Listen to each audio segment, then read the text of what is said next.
আম্মু আম্মু, ভূমিকম্প ভূমিকম্প। চাল ডাল কি আছে প্যাক করে রাখো, আমি একটু ঘুমাই।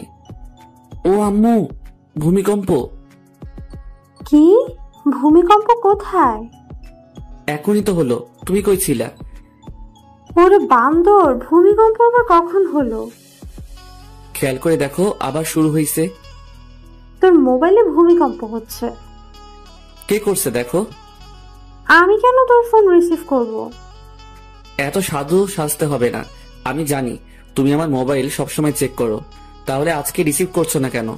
ফোন রিসিভ করে কথা বলো, আমি ঘুমাই। সারা জীবন তো ঘুমাইলি, মানুষ তো আর হইলি না। আম্মু, আমি কি মানুষ না? তুই দেখতে মানুষের মতো, কিন্তু মানুষ না। ওকে ওকে, বুঝতে পারছি কেন বাস খাচ্ছি। তুমি যাও, ঘুম থেকে উঠতেছি। হাই, আমি বান্দর থুক্কু। বাবা মার দেয়া নাম আরফিন সুমন, আর সবাই ডাকে রোমিও।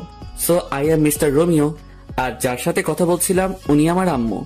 সুখের সাগরে ঢেউ খেতে খেতে ঘুমাচ্ছি। হঠাৎ মনে হলো ভূমিকম্প হচ্ছে, কিন্তু না, পরক্ষণে আম্মু আবিষ্কার করলো ভূমিকম্প হচ্ছে না, আমার মোবাইলে সুনামি হচ্ছে। একটু শান্তিতে আলাপ করতে দিবে না আম্মুটা? আম্মুগুলো কেন যে এমন হয়, কিচ্ছু বুঝি না। এই গেল মোবাইল নিয়ে কথা বলতে, আবার কথা বলে চলেও আসছে। এই বান্দর, তাড়াতাড়ি রেডি হয়ে নে। তোর মামার সাথে একটা জায়গায় যাবি, তোর কাজের ব্যবস্থা করে দিব। আম্মু, তুমি কি সত্যি আমার আম্মু? কেন, কি হয়েছে?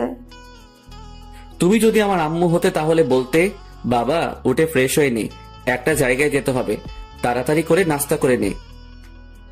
বান্দর পোলা, বকবক না করে তাড়াতাড়ি রেডি হয়ে নে। উঠতেছি উঠতেছি, যাও তুমি। হুম। নাস্তা শেষ করে মিস্টার কাজল মামার সাথে বের হলাম, দেখি না কি হয়। কি কাজের ব্যবস্থা করলো একটু দেখি। 2 ঘন্টা পর একটা বিশাল বড় বাড়ির সামনে এসে দাঁড়ালাম। বাড়ির চারপাশে বাউন্ডারি করা, গোল্ডেন কালারের রং করা চারপাশে। ওই মিস্টার কাজল মামা, এখানে আমাদের কাজ কি? আমাদের না, শুধু তোর। আমার মানে? আমি কি করব এখানে? কাজ করবি। কিসের কাজ করব বলো? যেটা ঠিক করা হয় কথা বলে সেটা করবি। ঠিক করা মানে? আমি আগে থেকে বলে দিচ্ছি, আমি বাড়ির কেয়ারটেকারের কাজ করতে পারবো না বলে দিলাম। যদি রাজি থাকো তাহলে বাড়ির ভিতরে যাব, না হলে বাড়ির ভিতরে ঢুকবো না। তোর পাগল, চল ভেতরে যাই। আগে বলো তুমি রাজি কিনা। চল, আমি রাজি। আহ, কি সুন্দর বাড়ি। এমন যদি একটা শ্বশুর বাড়ি হতো তাহলে ঘর জামাই থাকতে আমি 2 পায়ে রাজি। বাড়ির সামনে দক্ষিণ পাশে সেই একটা বাগান, সব ধরনের ফুল আছে।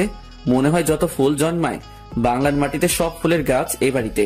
বাড়ির ভিতরটা আরো সুন্দর, বাইরে থেকে অতটা বোঝা যায় না। বাড়িটা মাটির উপরে 2 তলা, মাটির নিচে পুরো 3 তলা।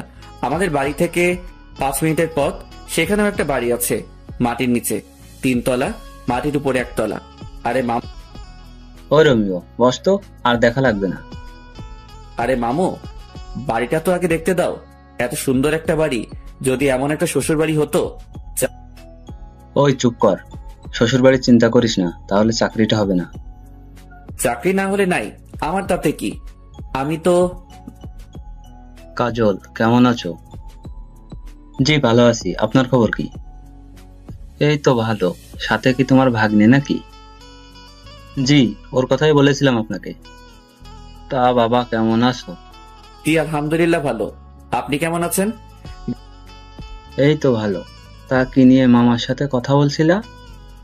দেখেন না আঙ্কেল, আমি শুধু বলছি এমন একটা যদি শ্বশুরবাড়ি হতো আমার, তাহলে ঘর জামাই থাকতাম। আর মামা বলে শ্বশুরবাড়ি চিন্তা করলে চাকরি হবে না। বলেন তো আঙ্কেল, আমি কি ভুল বললাম? কাজল, ও তো কিছু ভুল বলে নাই। আমার কেউ বোঝে না। কাজের কথায় আসি, কি বলো? আঙ্কেল, আমার একটা কথা আছে। কি কথা? আমি বাড়ির কেয়ারটেকারের কাজ করতে পারবো না। ওই, তুই চুপ করবি? আমি তো চুপ করে আছি। রোমিও, বাবা তুমি কি কি কাজ করতে পারো? যেমন? গাড়ি চালাতে পারো? পারি। বাইক চালাতে? এটা কোনো ব্যাপার? তোমাকে একটা কাজ দিব, করতে পারবে? অবশ্যই পারবো, তবে। আর বলতে হবে না, আমি তোমাকে সে কাজ দিব না। তাহলে রাজি। তোমার কাজ হলো আমার মেয়ের বডিগার্ড হয়ে থাকা, সবসময় ওর পাশে থাকতে হবে, ওর যেন কোনো বিপদ না হয় দেখবা। আপনি চিন্তা করবেন না, আমি সব সামনে নিতে পারবো। তাহলে বিকেলে চলে এসো, আর আসার সময় কিছু আনতে হবে না, সবকিছুর ব্যবস্থা আমি করে রাখবো। তাহলে এখন আসি আঙ্কেল, ভালো থাকবেন। বিকালে চলে আসবে কিন্তু। আসি। যাক, বাঁচা গেল। শেষ পর্যন্ত বাড়ির কেয়ারটেকার হতে হলো না, বডিগার্ড হলাম একটা মেয়ের। আমাকে বডিগার্ড হিসেবে পছন্দ না করার মতো কিছু নাই। দানবের মতো চেহারা, হ্যান্ডসাম, দেখতে সুন্দর, আর কি চাই বলেন? তবে পড়ালেখায় বাস, কিছু পারি না, তাই তো সব ছেড়ে দিয়ে বসে আছি। যাই হোক, মামার কারণে একটা কাজের ব্যবস্থা হলো। রমিও শুন, কাজটা ঠিক মতো করিস। আরে মামা, চিন্তা করো না, मैं हूं ना। হিন্দি মারিস না, যেটা বলবে সেটা করবি। করব, কিন্তু উনি কে? অনেক বড় ব্যবসায়ী, উনি বেশিরভাগ সময় দেশের বাইরে থাকে, বলতে পারিস সব ব্যবসা দেশের বাইরে।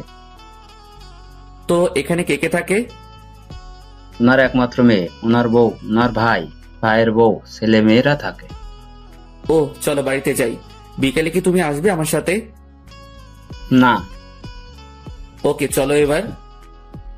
দুপুরে খেয়ে দিলাম ঘুম। 5টায় আমুর ডাকে ঘুম ভাঙলো। তারপর ফ্রেশ হয়ে 2 ঘন্টা পর আমার কর্মস্থলে পৌঁছালাম। বাড়িতে এসে কলিং বেল বাজাতে দরজা খুলে দিল একটা মহিলা। আসসালামু আলাইকুম আন্টি। ওয়ালাইকুম আসসালাম। তুমি মনে হয় রোমিও? জি আন্টি, আমি রোমিও। এসো বাবা, ভিতরে এসো। তুমি বসো, আমি নাস্তা নিয়ে আসি। আন্টি, নাস্তা লাগবে না। কেন বাবা? এটা তোমার নিজের বাড়ি মনে করে থাকবা। পারবো না। আমার মুখে মুখে কথা বলবা না। আমি তোমার মায়ের মতো, আমি যেটা বলবো সেটা করবা। ঠিক আছে। তুমি বসো, আমি আসছি। এই মা, কলিং বেলটা বাজতেছে, এতক্ষণ বাজলে কি অসুবিধা হতো? আন্টি দরজা খুলতো, এখন আমাকে খুলতে হবে। ধুর। দরজা খুলে দেখে একটা ছেলে দাঁড়িয়ে আছে সামনে। ছেলের চোখে তো কাজল থাকার কথা না। এ মা, কানে দেখছি 2টা পিরামিড বসানো। ও মা, ঠোঁট আবার গোলাপি লিপস্টিক, হাতে মেহেদি, মাথায় কিছু ঢুকছে না। এটা কি মেয়ে নাকি ছেলে সেটাই বুঝতে পারছি না। তাই উপর থেকে নিচে একবার চোখ বুলিয়ে নিয়ে শিওর হলাম এটা একটা শার্ট প্যান্ট পরা রমণী। কাকে চাই? বুঝো ঠেলা, একটা লাগিয়ে দিল ঠাস করে। আজব রমণী। দরজা বন্ধ করে পিছনে ঘুরে দেখি আন্টি হাসছেন। আমিও পড়ে গেলাম লজ্জায়। এখনো যার বডিগার্ড হিসেবে আমাকে নিয়োগ দেওয়া হলো তাকে দেখলাম না, অথচ একটা ঠাস করে খেয়ে ফেলছি।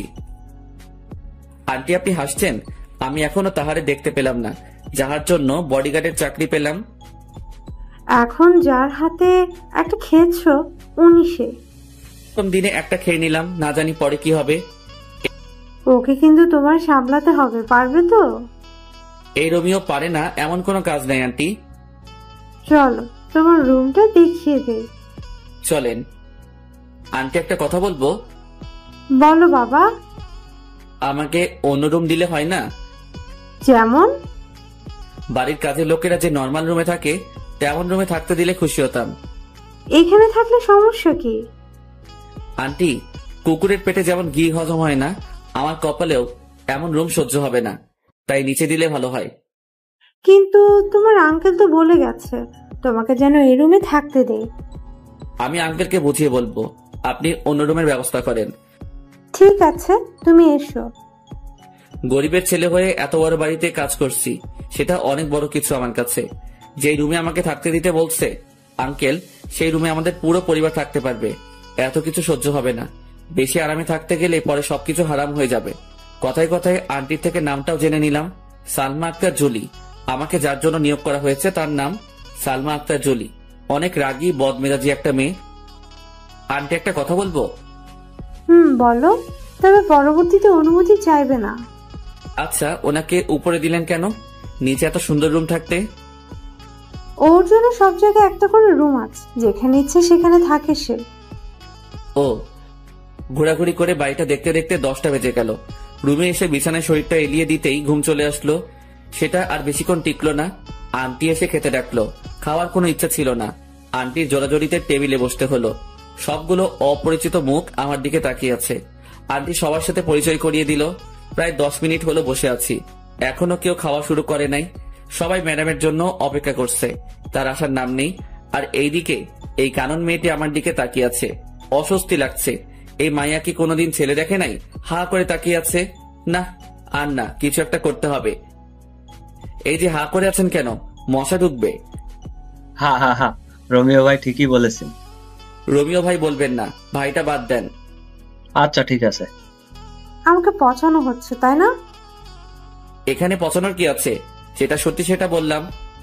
কি সত্যি বলছেন? মশা ঢুকবে, এটা কি সত্যি না? এখানে কি হচ্ছে?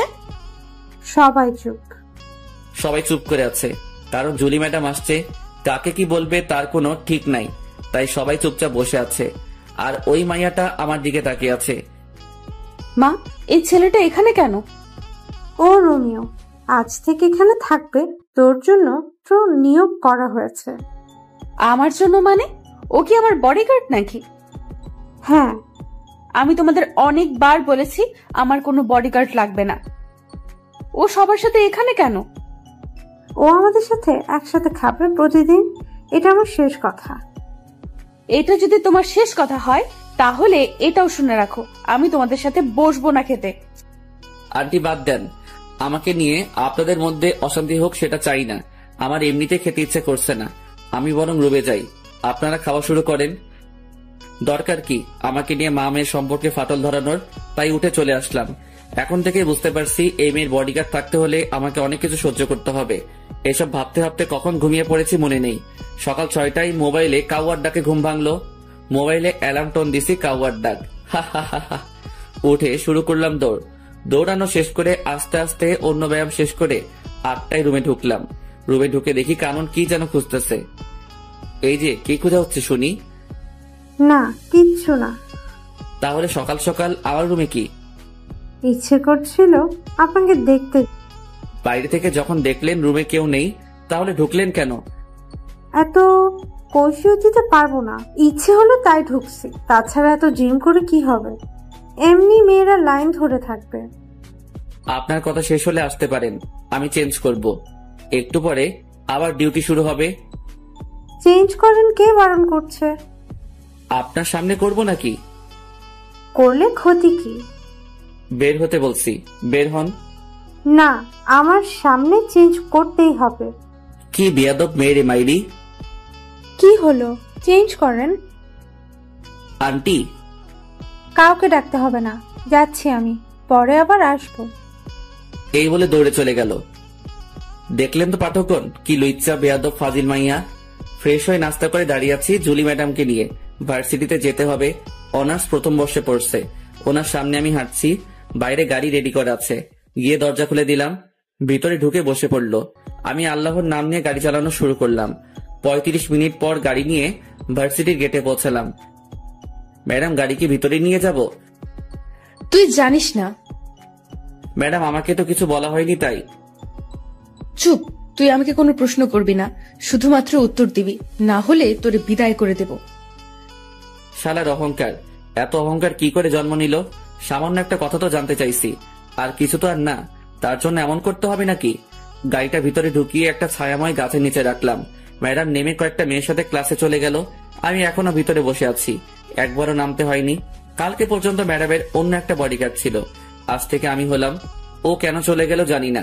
বসে বসে এসব ভাবছি, তখনই দেখলাম ম্যাডামের সাথে মেয়েগুলো সহ ম্যাডাম আসছে। একটু সামনে আসতে কয়েকটা ছেলে গিয়ে পথ আগলে দাঁড়ালো।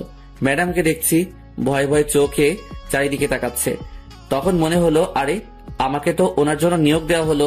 তাড়াতাড়ি করে হাতে হকি স্টিকটা নিয়ে গাড়ি থেকে নেমে দিলাম দৌড়। আমাকে দেখা মাত্র ম্যাডাম ভয়ের তো চেহারা চেঞ্জ হয়ে গেল, আর ছেলেগুলো তো ভার্সিটির গেটের দিকে দৌড় দিছে। ম্যাডাম, আপনি ঠিক আছেন তো? তোরে কি গাড়িতে বসে থাকার জন্য আমার বডিগার্ড করা হয়েছে? Sorry madam. ম্যাডাম ওনার বান্ধবীদের সাথে হাঁটছে। আমি এসে গাড়ির উপরে বসলাম আর ম্যাডামের দিকে লক্ষ্য রাখছি। মেয়েদের থেকে দূরে থাকতে বেশি ভালো লাগে। এখন তো পুরো একটা মেয়ের বডিগার্ড হয়ে গেলাম। তার সাথে সাথে হেঁটে তাকে গার্ড দেওয়ার থেকে এখান থেকে বসে দিচ্ছি। যত মেয়ে ঢুকছে গেট দিয়ে সবাই আমার দিকে তাকিয়ে আছে। আর কয়েকটা মেয়ে যে গাছটার নিচে গাড়ি দাঁড় করানো তার থেকে একটু দূরে বসে কি যেন বলছে আর তাকিয়ে আছে। এই মায়াগুলো কি কখনো ছেলে দেখে নাই? এমন ভাবে তাকিয়ে আছে মনে হচ্ছে কোনো এলিয়েন বসে আছি তাহাদের সামনে। ম্যাডামের অবস্থান দেখে নিলাম একবার। আমার দিকে সিংহের মতো, থুক্কু সিংহীর মতো তাকিয়ে আছে। বুঝতে পারছি আজকে আমার খবর আছে। বাম পাশে তাকাতে দেখি 4টা চোখ আমার দিকে তাকিয়ে তাকিয়ে সামনে যাচ্ছে। মানে চশমা পরা একটা মেয়ে যাচ্ছে আমার দিকে তাকিয়ে থাকতে থাকতে। ট্যালেন্ট আছে মাইরি, কি সুন্দর করে তাকিয়ে আছে। হাঁটতে হাঁটতে গিয়ে গাছের সাথে ধাক্কা খেলো। সবাই হেসে উঠলো যারা এটা লক্ষ্য করছে। আমার হাসা বারণ, তাই ইচ্ছা থাকা সত্ত্বেও হাসতে পারলাম না।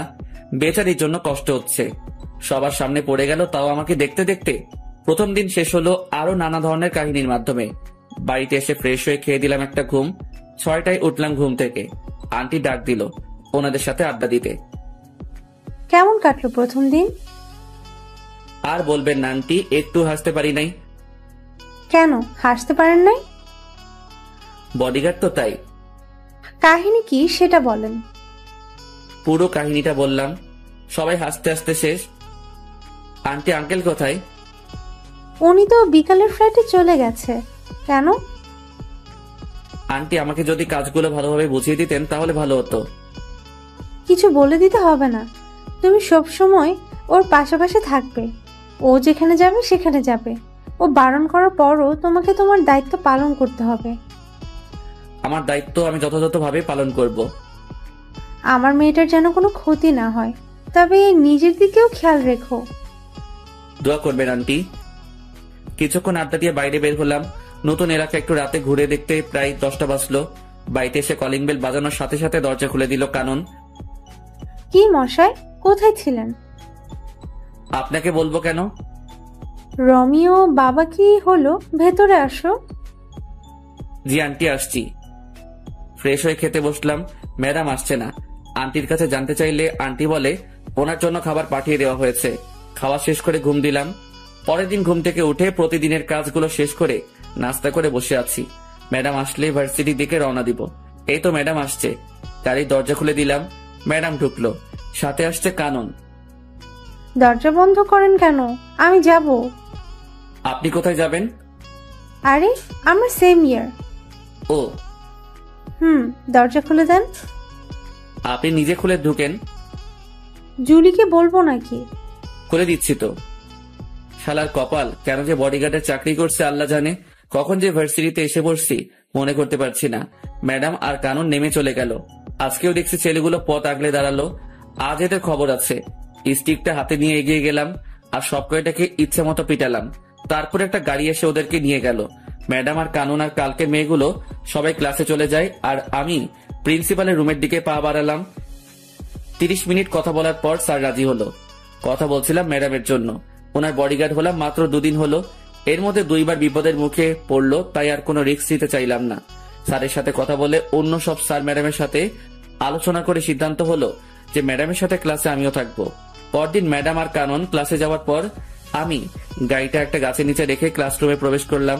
সবাই তাকিয়ে আছে। আমার জন্য একটা চেয়ার রাখা আছে, ওটাতে গিয়ে বসলাম। সবাই পিছনে তাকিয়ে আছে। নিজেকে একটা এলিয়েন মনে হচ্ছে। ম্যাডাম রাগী দৃষ্টিতে তাকিয়ে আছে। স্যারকে আসতে দেখে একটু শান্তি পেলাম। পিছনে তাকিয়ে আছো কেন সবাই? ও জুলি আর কাননের বডিগার্ড, কোনো এলিয়ান না। স্যার আমার মুখের কথাটি বলে দিল। সবাই ক্লাস করছে, আমি সবাইকে তাকিয়ে তাকিয়ে দেখছি। দেখি কানন আমার দিকে বারবার তাকাচ্ছে। স্যার কি বলল? দুজনের বডিগার্ড নিয়োগ করা হয়েছে নাকি আমাকে? আজকে গিয়ে আন্টির কাছে জানতে চাইবো কার বডিগার্ড আমি। কাননের থেকে 2 জন পরে দেখি ফুলটসি। না, এটা তো ফুলটসি না, 4 চোখ। এমা, কালকের ওই মেয়েটি যে গাছের সাথে ধাক্কাকে পড়ে গেল তাকিয়ে আছে দেখো। চোখ দুটো যেন সরছেই না। শালার কপাল, এভাবে যদি প্রতিদিন চলতে থাকে তাহলে আমার কোন দিন কোন মাইয়া নিয়ে পালিয়ে যাবে তার কোনো ঠিক নাই। আজ থেকে কারো দিকে তাকাবো না। প্রথম ঘন্টা শেষ হতেই কানন লাফিয়ে লাফিয়ে আমার কাছে আসলো, সাথে আরো 4-5টা। এদের কারণে ম্যাডামকে দেখতে পারছি না। আপনি না খুব ভালো একটা কাজ করছেন, রুমে এসে পাহারা দিচ্ছেন। আমাকে যে দায়িত্ব দেওয়া হয়েছে সেটা তো পালন করতেই হবে। আমার জন্য একটা সুবিধা হলো সবসময় আপনাকে দেখতে পারবো। স্যার, ওর নাম ধরে ডাক দেওয়াতে বুঝতে পারলাম ওর নাম মীরা। ওই, এটা আমার জিনিস, নজর দিবি না। হচ্ছেটা কি? ও আমার। এই দাঁড়া সবাই, কি তোদের তোদের করছিস? ও আমার। এই, ও কারো না, ও শুধু আমার। বুঝো ঠেলা, কোন জঙ্গলে যাব? এই মাইয়াগুলো কি শুরু করছে আমাকে নিয়ে? আরে আমি মানুষ, একজন। তোরা যদি একসাথে সবাই টানাটানি করিস, আমি তাহলে কোথায় যাব? এই কি ভাবছো? তুমি শুধু আমার। আপনাদের এসব বাদ দিবেন। আমি এখানে এসেছি ম্যাডামকে পাহারা দিতে, আপনাদের সাথে প্রেম করতে না। দূরে গিয়ে মরেন। আর মিস কানন, আপনার নামে বাড়িতে বিচার দিব। ম্যাডাম আসাতেই সবাই যার যার সিটে চলে গেল। ম্যাডাম তো দেখি ছাত্রীদের থেকেও খারাপ। আসার পর থেকে তাকিয়ে আছে। যতবার না বইয়ের দিকে তাকাচ্ছে, তার থেকে বেশি আমার দিকে তাকিয়ে আছে। মাওলা, তুমি কোথায়? আমারে উঠাই নাও। আর কারো ক্রাশ হতে চাই না। ক্লাস শেষে বাড়িতে এসে ফ্রেশ হয়ে খেতে গেলাম, দেখে আন্টি বসে আছে। আন্টি, এখনো খাওয়া হয়নি আপনার? তোমার জন্য বসে আছি বাবা। আমার জন্য কেন বসে আছেন? আমি তো এই বাড়ির একজন কর্মচারী। তুমি এই বাড়ির কর্মচারী না, একজন সদস্য। নিজেকে কর্মচারী মনে করবে না। বাদ দেন এসব। এটা বলুন, আমাকে কার বডিগার্ড রাখা হয়েছে? দুজনের। দুজনের মানে? জুলি, কানন, দুজনের জন্যই রাখা হয়েছে। ও আচ্ছা। এক সপ্তাহ অনেক কষ্টে কাটালাম। ক্লাসে বসে গার্ড দেওয়া মনে হয় আর সম্ভব না। মায়াগুলোর জ্বালায় জীবনটা পুরো বাস হইয়া গেল। তাই কয়েকটা ছেলেকে ক্লাসের ভিতরে কি হচ্ছে জানার জন্য ঠিক করলাম। ওরা ক্লাসে ম্যাডামের কোনো বিপদ হলে আমাকে তা জানিয়ে দিবে। এভাবে চলছে আমার কাজ। আর কানন মেয়েটা প্রতিদিন বিরক্ত করে আমাকে। 1 মাস পর সন্ধ্যায় রুম থেকে বের হওয়ার সাথে সাথে আন্টি এসে সামনে দাঁড়ালো। আন্টিকে কেমন যেন দেখাচ্ছে। আন্টি, কি হয়েছে? বাবা, তুমি ব্যাগটা গুছিয়ে নাও। কেন ব্যাগ গোছাবো বলেন আন্টি? আজকে রাতে কানন আর জুলি ওদের বন্ধুদের সাথে কোথায় যেন বেড়াতে যাবে। কয়েকটা দিন ওখানে থাকবে, তাই তোমাকে ওদের সাথে যেতে হবে। অনেকবার বারণ করছি, কেউ শুনতে চায় না। ওরা যাবেই যাবে। জানি না কোথায় কি বিপদ লুকিয়ে আছে, তাই তোমাকে ওদের সাথে যেতে হবে। আমি আছি তো আন্টি, আপনি টেনশন করবেন না। আমি ওনাদেরকে দেখে রাখবো। তাহলে তুমি রেডি হয়ে নাও। অনেকদিন হলো কোথাও যাই না, একটু ঘুরে আসাও যাবে। ম্যাডাম আর কাননকে নিয়ে রওনা দিলাম। বাড়ির বাইরে বাস এসে দাঁড়িয়ে আছে। আমাকে দেখা মাত্র মাইয়াগুলো রোমিও যাবে আমাদের সাথে বলে চিৎকার দিয়ে উঠলো। বাসে 3টা ছেলে আছে আর সবগুলো মেয়ে। ছেলেগুলোর সাথে গিয়ে বসলাম। কিছুক্ষণ গল্প করে ঘুমিয়ে পড়লাম। পুরো বাসে সবাই ঘুমাচ্ছে। সকালে চোখ করে দেখি অপরূপ এক দৃশ্য। অসাধারণ একটা জায়গায় এসে পড়ছি। সকালে সূর্যের আলো মুখে এসে পড়ছে। এখনো কেউ উঠে নাই, সবাই ঘুমাচ্ছে। অসাধারণ দৃশ্যটা দেখে আর বাসে বসে থাকতে পারলাম না, তাই দরজা খুলে নিচে নেমে পড়লাম। জায়গাটা অনেক সুন্দর। চারপাশটা ঘুরে ঘুরে দেখলাম। ঘুরতে ঘুরতে যখন লেকের পাড়ে এসে বসেছি, তখনই মনে পড়লো এটা তো মহামায়া লেক। আমাদের বাড়ি থেকে 1 ঘন্টা লাগে গাড়ি নিয়ে আসতে। একটা বোট ভাড়া করে ঝর্ণা দেখতে গেলাম লেকের পূর্ব পাড়ে। প্রায় 3 ঘন্টা বোর্ডে করে ঝর্ণায় পৌঁছালাম। তার সিঁড়ি বেয়ে উপরে উঠলাম। তারপর সেখান থেকে লাফ দিলাম লেকের পানিতে। কিছুক্ষণ সাঁতার কেটে আবার বোর্ডে উঠলাম। 11:30-এ আগের জায়গায় দাঁড়ালো। আমি নেমে ওর ভাড়া দিয়ে বাসের দিকে রওনা দিলাম। সবাই বাইরে বসে আছে বাসের সামনে। ছেলে 3টা বাসের উপরে। আমি আস্তে আস্তে এগোচ্ছি আর ম্যাডাম আমাকে দেখে রাগি চোখে তাকিয়ে আছে। আর সবাই এসে আমাকে ঘিরে ধরলো। এই, তুই কোথায় গেছিলি? এখন কয়টা বাজে খবর আছে? ম্যাডাম, এটা আমার এলাকার মধ্যেই পড়ে। আমি এখানে আগে আরো এসেছি, তাই একটু ঘুরতে গিয়েছিলাম। কোথায় গিয়েছিলি যে ভিজে আসছিস? ঝর্ণায় গিয়েছি, লেগে সাঁতার কাটছি। ঝর্ণাও আছে এখানে? অসাধারণ একটা জায়গা ম্যাডাম এটা। সারাদিন অনেক ঘোরাঘুরি করলাম। সবাই অনেক আনন্দ করলো। আমার খবর করে ছাড়লো মাইয়াগুলো। একটা এদিকে টানে আর একটা ওইদিকে টানে। শুধু সেলফি আর সেলফি। এই বলে সেলফি তুলবো, ও বলে সেলফি তুলবো। আমার জীবনটা শেষ করে দিবে এই মাইয়াগুলো। দুপুরে আমার পরিচিত একটা হোটেল থেকে খাবার এনে দুপুরে খেলাম সবাই মিলে। একটা জিনিস খারাপ লাগলো, সবাই অসাধারণ কাপড় পরে এসেছে আর ম্যাডাম জিন্স আর শার্ট পরে এসেছে, তাই খারাপ লাগলো। সন্ধ্যায় সবাই তাঁবু কাটানোর জন্য আলোচনা করছে। ম্যাডাম, এখানে রাতে থাকা যাবে না, ফিরে যেতে হবে। কেন, কি হয়েছে? এই জায়গাটা দিনে যতটা সুন্দর, রাতে ততটা ভয়ঙ্কর। আমরা এত মানুষ, কোনো কিছু হবে না। আপনাদের যদি থাকতে মন চায় তাহলে আপনারা থাকতে পারেন, আমি থাকবো না। তুই এখানে থাকবি, কোথাও যেতে পারবি না। এখানে থাকা সম্ভব না, আমি থাকবো না, ব্যাস।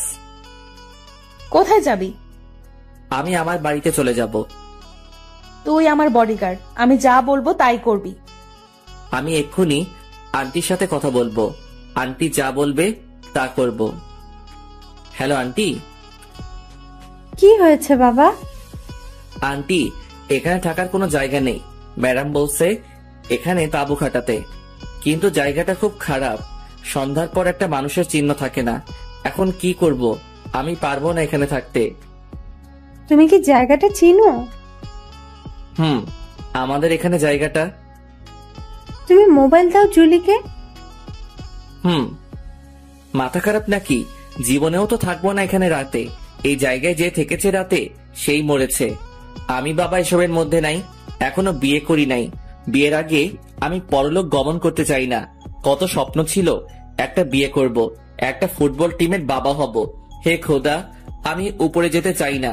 আমি বাড়ি যাব। ওই কি বিড়বিড় করছিস? আমি মরতে চাই না। আমারে নিও না খোদা। ওই উল্টাপাল্টা কি বলিস? না ম্যাডাম, কিছু না। কথা বল। হ্যালো যমরাজ। রোমিও, কি হয়েছে বাবা? আমি তোমার আন্টি বলতেছি। ও আন্টি বলেন। তুমি সবাইকে নিয়ে চলে আসো। ধন্যবাদ আন্টি, আমি সবাইকে নিয়ে আসতেছি।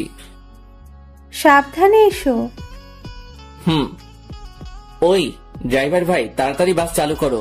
নিজে বাসলে আম্মুর নাম থুক্কু, বাপের নাম। অবশেষে বাড়িতে এসে ঢুকলাম। সবাই বসে আছে। আন্টি প্রশ্নের উপর প্রশ্ন করছে। প্রশ্নের ভিতরে প্রশ্ন, প্রশ্নের বাইরে প্রশ্ন করেই যাচ্ছে। আন্টি কোনো প্রশ্নের উত্তর দিতে পারবো না, ঘুমাবো।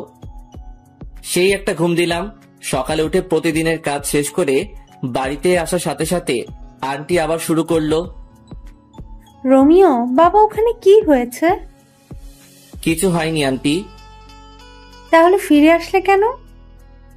আন্টি জায়গাটা ভয়ঙ্কর। রাতে যে সেখানে থাকতে চাইছে, পরদিন তাকে আর পাওয়া যায়নি। দিনে জায়গাটা যতটা সুন্দর, রাতে ততটা ভয়ঙ্কর। এত জলদি ভয়ঙ্কর হয়? তাহলে তুমি যে পানিতে সাঁতার কাটলে কেন? আবার কোথায় ঝর্ণা ছিল সেখানেও গিয়েছো? আমার অবস্থা খারাপ হয়ে গিয়েছিল পানিতে নামার পর। কেন? ওই লেকের পানিতে যারা সাঁতার কাটতে নামছে তাদের অনেককে আর পাওয়া যায়নি। পানির নিচে তলিয়ে গেছে। কয়েকদিন পর পর লাশগুলো ভেসে উঠতো, কিন্তু মানুষগুলোকে ডুবুরিরাও খুঁজে পায়নি। তাহলে তুই নামতে গেলি কেন ওই লেকের পানিতে? লোভ সামলাতে পারি নাই সাঁতার কাটার, তাই নেমে পড়েছিলাম। ও ছিল বলে আজকে তোরা সবাই বেঁচে গেলি, না হলে তো আর খুঁজেই পেতাম না তোদের। ম্যাডাম গাড়ি বের করবো? ভার্সিটিতে যাবেন? না, আজকে কোথাও যাবে না কেউ। ঠিক আছে আন্টি।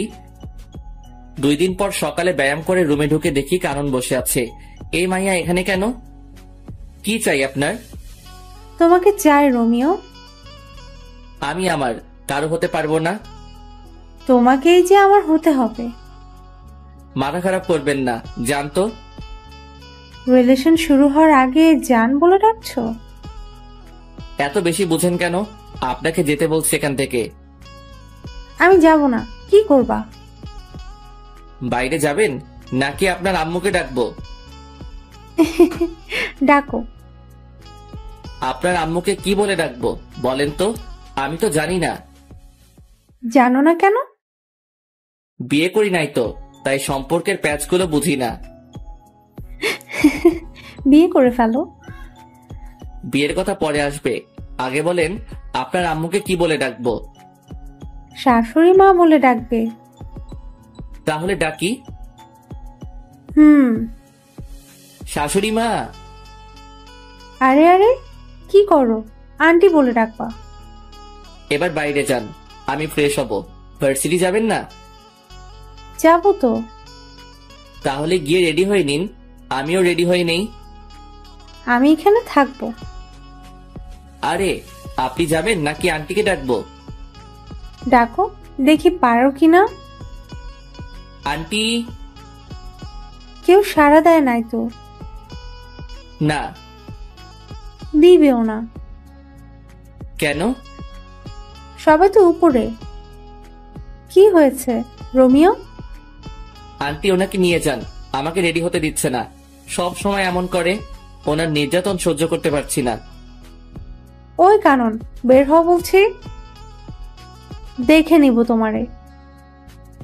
আন্টি উনি যদি আবার কোনো ফাইজলামি করে তাহলে কিন্তু আমি ওনার বডিগার্ড থাকতে পারবো না। ও যদি আবার এমন করে তাহলে ওর পড়ালেখা বন্ধ করে দিব। আন্টি এত কিছু করতে হবে না, আমি দেখব। হুম। নাস্তা শেষ করে গাড়ির দরজা খুলে দিয়ে বসে আছি। ম্যাডাম আর কানন আসলে ভার্সিটির পথে রওনা দিব। প্রায় 10 মিনিট পর আসলো দুজনে। ম্যাডাম পিছনে উঠে বসে পড়লো, আর কানন ফৈন্নিটা আমার সাথে সামনে বসছে। আপনি এখানে কেন? পিছনে যান। যাব না, কি করবা? কি করব মানে? আমার ম্যাডাম বসছে পিছনে, আর আপনার সাহস কি করে হয় আমার সাথে বসার? ওই চুপচাপ গাড়ি চালাও, বেশি কথা বলবা না। আজ থেকে আমি এইখানে বসবো। তাহলে আমি গাড়ি চালাবো না, ড্রাইভার গাড়ি চালাবে, আর আমি আপনি যে সিটে বসছেন ওইটাতে বসবো। তোমার ভাব বেশি, তাই না? এত সুন্দরী একটা মেয়ে পাশে বসলে ছেলেরা হিরো হয়ে যায়, আর তুমি ভাব দেখাচ্ছ। আপনি সুন্দর? কে বলছে? আপনাকে মনে হয় কোনো অন্ধ ব্যক্তি সুন্দর বলছে। এই বান্দর পোলা, কথা ঠিক করে বলো। যাক বাচ্চা গেল, পিছনের সিটে গিয়ে বসছে। পিছনে তাকিয়ে দেখি ম্যাডাম হাসতে হাসতে সিটে শুয়ে পড়ছে। আমি গাড়িটা স্টার্ট করলাম। জানি কানন আমাকে ভালোবাসতে শুরু করছে। যে সম্পর্কের ভবিষ্যৎ নেই, সেই সম্পর্কের কোনো মূল্য নেই আমার কাছে, তাই বাদ সবকিছু। ক্লাসরুমে গিয়ে বসছি আমার সিটে, যেটা আমার জন্য রাখা হয়েছে। ঠিক তখনই গুলু চার চোখটা এসে শুরু করলো। এই, তুমি অন্য মেয়েদের দিকে তাকাও কেন? শুধু আমার দিকে তাকিয়ে থাকবে? জানো, তোমাকে দেখার জন্য প্রতিদিন আমি অপেক্ষা করি। প্রথম যেদিন তোমাকে দেখছি সেদিন তো গাছের সাথে ধাক্কাও খেলাম। জানো, প্রথমে একটু ব্যথা লাগলো, যখন দেখলাম সবাই হাসছে, তুমি হাসছো না, তখন আমার সব ব্যথা কোথায় যেন চলে গেল। এই, হাঁ করে আছো কেন? তারপর কি হলো? তারপর আর কিছু নাই। তুমি শুধু আমার, তোমার জন্য আমি সারা জীবন অপেক্ষা করতে পারবো রোমিও। আমিও অপেক্ষা করতে পারবো, শুধু তুই না। আমি তোমার জন্য মরতেও রাজি রোমিও। শালার কপাল, এই মাইয়াগুলো আমারে জ্বালিয়ে মারবে দেখছি। দুই একজনের নাম জানি, আর কারো নামটাও জানি না। সবাই প্রপোজ করতেছে, শুধু ম্যাডাম ছাড়া। ওই সবাই দূরে গিয়ে মর। ও আমার বডিগার্ড। বডিগার্ড মানে বুঝিস তো, ও আমার পুরো বডি সুরক্ষিত রাখবে, তাই ও শুধুই আমার। শুরু হলো আমারে নিয়ে টানাটানি। কোথায় যাব আমি? ইয়া মাবুদ, এই মাইয়াগুলোর বিয়ে হয় না কেন? কানা বোবা যে কারোর সাথে ওদের বিয়ে দিয়ে দাও, তবুও আমার মুক্তি দাও খোদা। এই ভাই, আপনাদের ক্লাসের মাইয়াগুলো এত লুইচ্ছা কেন? সবাই একটা ছেলের পিছনে পড়ে আছে, কিছু বলতে পারছেন না আপনারা? আমি চলে যাচ্ছি, আপনারা সামলান এদেরকে। বাপরে বাপ, অসহ্য। ক্লাস থেকে বের হয়ে গাড়িতে বসলাম, এটা সেটা করে সময় কাটিয়ে দিলাম। ক্লাস শেষে বাড়িতে আসলাম, আঙ্কেল এসেছে। যাক, একটু বসে কথা বলা যাবে। কেমন আছো রোমিও? জি স্যার, ভালো। স্যার বলবা না, আঙ্কেল বলবা। আমি আপনার এখানে কাজ করি, আপনি আমার স্যার। তুমি আমার ছেলের মতো, তুমি আঙ্কেল বলে ডাকবে। আচ্ছা ঠিক আছে, আপনি কেমন আছেন বলেন? এই তো আলহামদুলিল্লাহ। তোমার সময় কেমন কাটছে? প্যারাময় জীবন কাটাচ্ছি। কিছু বললা? না আঙ্কেল, কিছু বলি নাই। যাও ফ্রেশ হয়ে এসো, একসাথে খাবো। ফ্রেশ হয়ে খেতে গেলাম। সবাই বসে আছে, একটা চেয়ার খালি আছে, তাও ম্যাডামের পাশে। না, ওটাতে বসা যাবে না, এমনিতেই রেগে আছে আমাকে এখানে দেখে। আবার যদি পাশে বসি তাহলে তো খবর আছে। রোমিও, দাঁড়িয়ে আছো কেন? বসো। আরে রোমিও ভাই বসো, আমরা সবাই বসে আছি তো। না, আমি এখানে ঠিক আছি। রোমিও বসবে কি করে? জুলি তো একটাই বসছে, আরেকটাতে পা দিয়ে আছে। আন্টি, আমি এখানে ঠিক আছি তো? না, কিছু ঠিক নেই, তুমি এখানে বসবে। জুলি, পা নামিয়ে বসো। আন্টি, আমি এখানে বসবো না। তাছাড়া আমি একজন কর্মচারী, আমাকে মালিকদের সাথে বসে খাওয়া মানায় না। আমি আমার রুমে খাবো। বেশি কথা বলবা না, যেটা বলছি সেটা করো। জুলির পাশে বসো। আর শোনো, তুমি এ বাড়ির কর্মচারী না, আর যেন না শুনি এমন কথা। যাক, পা নামালো। রোমিও, আমি আবার চলে যাব এখন, জুলির খেয়াল রেখো। আঙ্কেল আমি আছি তো, আমি সব সামলে নিব। তুমি আসো বলে তো এখন আমি নিশ্চিন্ত। খাওয়া শেষ করা পর্যন্ত রাক্ষসীর মতো তাকিয়েছিল, মনে হচ্ছে আমাকে একা পেলে মশলা না মাখিয়ে খেয়ে ফেলবে। ম্যাডামের তাকানো দেখে বুঝতে পারছি আমার কপালে খারাপই আছে। খেয়ে সোজা বিছানায় দিলাম লম্বা করে ছোট একটা ঘুম। কতক্ষণ ঘুমাইছি জানি না। ঠান্ডা ঠান্ডা লাগছে কেন? ছাদ ফুটো হয়ে গেল নাকি? তাকিয়ে দেখি ম্যাডাম। না ম্যাডাম আমার রুমে কেন আসবে? স্বপ্ন দেখছি না তো? চিমটি কেটে দেখি, না না এটা স্বপ্ন না, সত্যি। রাগী দৃষ্টিতে তাকিয়ে আছে, চোখ দিয়ে আগুনের ফুলকি বের হচ্ছে। হাতে বালতি কেন? তাহলে কি ম্যাডাম পানি ঢেলে দিল আমার গায়ে? কিন্তু কেন এমনটা করলো? আবুলের মতো তাকিয়ে আছিস কেন? কি করব ম্যাডাম? আমি শপিং করতে যাব। তো আমি কি করব? কি করবি মানে? তোরে কেন রাখা হয়েছে জানিস না? সরি ম্যাডাম, আমি ফ্রেশ হয়ে আসছি, 2 মিনিট সময় দেন। 2 মিনিট থেকে 1 সেকেন্ড লেট করলে দেখবি তোরে কি করি। শালার কি কপাল, ঘুমানোর অপরাধেও থাপ্পড় খাচ্ছি। তাড়াতাড়ি করে ফ্রেশ হয়ে এসে রেডি হলাম। রুম থেকে বের হয়ে দেখি ম্যাডাম সোফায় বসে আছে। ম্যাডাম চলুন। 12 সেকেন্ড লেট করে এসেছিস। Sorry madam. 12 সেকেন্ড লেট করে 12টা থাপ্পড় খেতে হলো। হয়তো দুপুরে ওনার পাশে বসে খেয়েছি বলে ভালোই শাস্তি দিচ্ছে। কোনোদিন ভুলেও আর টেবিলে বসে খাবো না। 4:30টায় বের হয়েছি আর এখন বাজে 7টা। ম্যাডামের পিছন পিছন হাঁটতেছি, একবার এ দোকানে আরেকবার ওই দোকানে ঢুকতেছে। এখনো একটা কিছুই নিল না। কেউ একজনকে দেখলাম, কে হতে পারে? এই তো আবার দেখলাম লুকিয়ে গেছে ওই দাঁড়িয়ে থাকা পুতুলের পাশে। ওকে ধরতে গিয়ে পিছনে তাকিয়ে দেখি ম্যাডামকে মারতে আসছে। পিছন থেকে ছুরি নিয়ে কোনো মতে দৌড়ে গিয়ে ম্যাডামকে হালকা ধাক্কা দিয়ে সরিয়ে নিলাম। কোপটা আমার ডান হাতে লাগলো। সে অবস্থায় ম্যাডামকে নিয়ে দৌড়াচ্ছি।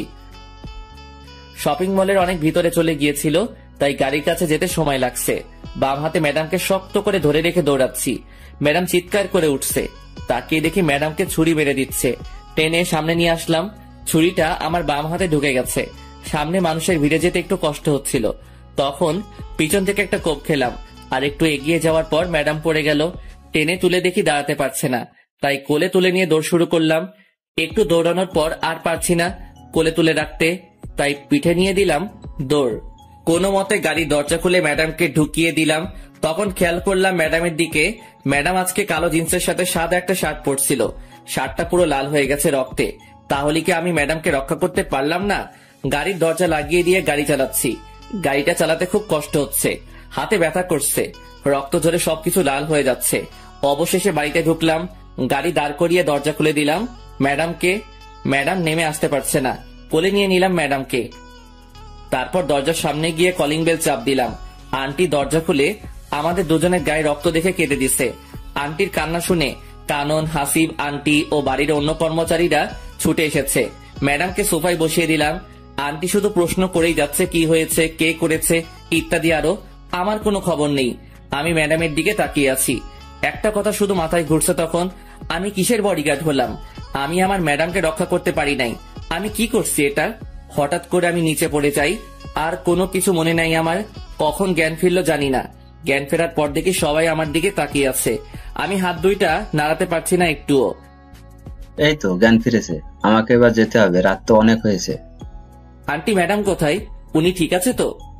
তুমি এখন একটা কথাও বলবা না, আগে সুস্থ হও। আর তোমার ম্যাডামের কিছু হয়নি, ও ঠিক আছে। রোমিও কি হয়েছিল? তুই যা তো, ও কি এখন কথা বলার মতো অবস্থায় আছে? কানন যা তো, ওর জন্য স্যুপ নিয়ে আয়। যাচ্ছি। আন্টি আম্মু আব্বু কি কিছু জানে? না, এখনো জানাইনি। তোমার আঙ্কেলকেও জানাইনি। তুমি বললে জানাবো। না, জানানোর দরকার নাই। তুমি সুস্থ হও, তারপর জানাবো। না, কোনোদিন জানাবেন না। আচ্ছা ঠিক আছে, জানাবো না। জেঠিমা স্যুপ নাও। আন্টি ম্যাডাম কেমন আছে? ম্যাডামের কি হয়েছে? ম্যাডাম ঠিক আছে তো? আরে বাবা, তোমার ম্যাডাম ঠিক আছে। আমি ম্যাডামের গায়ে রক্ত দেখছি। বলেন ম্যাডামের কি হয়েছে? কিছু হয়নি তো, পায়ে একটু ব্যথা পেয়েছিল। আর এতক্ষণ তো এখানে ছিল জুলি। তোমার জ্ঞান ফেরার আগে ঘুমাতে গেল। এবার স্যুপটা খেয়ে নাও। আমি স্যুপ তো খাই না আন্টি। না খেলে তোমাকে ওষুধ খাওয়াবো কি করে? ওষুধ খাবো না। খাবে না মানে কি? তোমাকে খেতে হবে। আমি স্যুপ খাই না। খাও না তো কি হয়েছে, এখন থেকে খেতে হবে। তাহলে ওকে খাওয়াবো কি করে? জেঠিমা, ও একপাশে মুখ করে শুয়ে আছে, মাথাটা হালকা উঁচু করে খাইয়ে দাও। ঠিক আছে। আমি কিন্তু খাবো না আন্টি। চুপ, বেশি কথা বলবা না। আন্টি ওষুধ খাইয়ে চলে গেল। আমি একপাশে মুখ করে শুয়ে আছি, ভালো করে ঘুমাতেও পারছি না। চিত হয়ে শুতে গেলে পিঠের সেলাই খুলে যেতে পারে। কখন ঘুমিয়ে পড়ছি নিজেও জানি না। সকাল সকাল হালকা ব্যথা লাগছে, মনে হচ্ছে কে যেন আমাকে হালকা ধাক্কা দিয়ে এক পাশে করছে, কিন্তু কে করছে সেটাই দেখতে পাচ্ছি না। 9টার দিকে ঘুম ভাঙলো। কানন এসে শুরু করলো বকবক। এই মাইয়ার জন্য শান্তি কোনোদিনও হবে না। একজন মানুষ কিভাবে এত বকবক করতে পারে? ব্রাশ করিয়ে দিয়ে কানন চলে গেল। এখনো ম্যাডামকে একবারও দেখতে পাইনি। ম্যাডামকে একবার দেখলে শান্তি লাগতো। নিজের চোখে যতক্ষণ না দেখবো ম্যাডাম সুস্থ আছে, ততক্ষণ শান্তি পাবো না। রোমিও কেমন আছো? এই তো একটু ভালো আছে। ব্যথা করছে সেলাইতে? ব্যথা তো করছে। তা তো করবে, 3টে কোক খেয়েছো। আচ্ছা কি হয়েছিল বলো তো? ম্যাডাম বলল শপিং করতে যাবে, তাই নিয়ে গেলাম। দোকানগুলো ঘুরে ঘুরে দেখছিল, কিন্তু হঠাৎ করে হামলা করলো। অনেক কষ্টে পালিয়ে আসছি। এত রাত পর্যন্ত শপিং মলে কি করছিলে? সেটা তো ম্যাডাম জানে। ম্যাডাম কিছু নিচ্ছে না, শুধু ঘুরছে। একটা দোকানে গিয়ে যখন বসছে তখনই হামলা হলো। যা হওয়ার হয়েছে, এবার নাও, নাস্তা করে নাও। আন্টি নিজের হাতে নাস্তা খাইয়ে ওষুধ খাইয়ে দিয়ে চলে গেল। 5 দিন পর সেলাই খুলে দেওয়াতে একটু আরাম করে ঘুমাতে পারছি, বসতে পারছি, হাঁটতে পারছি। তবে রুমের বাইরে যেতে দেয় না, কেউ না কেউ এসে বাধা দিয়েই দিবে। তবে এখনো ম্যাডামকে দেখতে পারলাম না। ম্যাডাম কোথায়, কি করছে কিছু জানি না। 18 দিন পর সুস্থ হলাম। সকালে ঘুম থেকে উঠে আস্তে করে দৌড়াচ্ছি, জিম করছি। অনেক কষ্ট হচ্ছে সব করতে, কিন্তু কি করব। এই 18 দিনে জোর করে খাইয়ে খাইয়ে আমার পেট বড় করে দিছে। এত বড় পেট দেখতে খুব খারাপ লাগছে। বাড়িতে এসে ঢুকলাম মাত্র, সাথে সাথে শুরু হলো আন্টির ঝাড়ি। রোমিও, তুমি অসুস্থ শরীর নিয়ে কোথায় গিয়েছিলে? আন্টি একটু দৌড়াতে গিয়েছি, আর আমি এখন পুরো সুস্থ আছি। আজ থেকে আমি আবার আমার কাজ করব। তুমি কোথাও যাবে না, আরো কিছুদিন যাক। না আন্টি, আমি আমার কাজ করব আজ থেকে। আমি পুরো সুস্থ। তোমার যা ইচ্ছে তাই করো, আগে নাস্তা করে নাও। ফ্রেশ হয়ে নাস্তা করে নিলাম। এই তো ম্যাডাম আসছে। অনেকদিন পর দেখলাম ম্যাডামকে। যা বাবা, আমি আবার কি করলাম? রাগি চোখে তাকিয়ে আছে কেন সেটাই তো বুঝতেছি না। শালার কপাল, ম্যাডামের রাগি চোখে তাকিয়ে থাকার কারণটা কি বুঝতে পারলাম না। এত কিছু না ভেবে গাড়িটা স্টার্ট করলাম।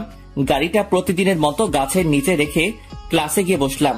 অনেকদিন পর আসাতে মায়াগুলো শুধু প্রশ্নের উপর প্রশ্ন করে যাচ্ছে। আমি শুধু ওদের প্রশ্নগুলো শুনেই যাচ্ছি। কতজনের উত্তর দিব, কে কোন প্রশ্ন করছে সেটাই তো মনে করতে পারছি না। ওই সবাই চুপ কর। আমার বাবুটার এত বড় একটা বিপদ গেল, আর তুই আমাকে একটুও জানালি না। তোরে জানিয়ে কি করব? তুই কি ওরে সুস্থ করে দিতে পারবি নাকি? ও না পারলেও আমি পারবো। আমি ওকে আর তোদের বডিগার্ডের কাজ করতে দিব না। ওই চুপ, তোদেরকে আগেও বলছি ও শুধুই আমার। আর কেউ যদি ডিস্টার্ব করিস তাহলে তোদের খবর আছে, বলে দিলাম। কারণ তুই যেমন করছিস যে মনে হচ্ছে ও তোর হবু বর, আর যার জন্য এত কিছু করলো সে তো ফিরেও দেখে নাই। সেটা ওর ব্যাপার। এই মাইয়াগুলো প্রতিদিন বিরক্ত করেই চলছে। ওদের জন্য কোথাও শান্তি নাই। যেখানে যাই সেখানেই ওদের জ্বালাতন করে যাচ্ছে। প্রায় 1 মাস পরে ম্যাডাম আর কানন ক্লাসে গেল। আমি বাইরে বসে আছি। ওদের জ্বালায় ক্লাসে থাকতে পারছি না। একদিন ক্লাসে থাকলে একদিন বাইরে থাকতে হয়। গাড়িতে বসেছিলাম, কেন যেন গাড়ি থেকে মাথা বের করে পিছনে তাকালাম। তখনই দেখলাম 2 মাস আগে যে ছেলেদের মারছি ওরা আসছে। ওদের সাথে আরো অনেকে আসছে। গাড়িটা জোরে চালিয়ে সিঁড়ির সামনে নিয়ে গেলাম। দরজা খুলে রেখে তাড়াতাড়ি দৌড়ে একতলায় ম্যাডামদের রুমে গেলাম। সবাই আমাকে দেখে তাকিয়ে আছে। দৌড়ে আসাতে হাঁপাচ্ছি তাই। কি হয়েছে রোমিও, এমন করছো কেন?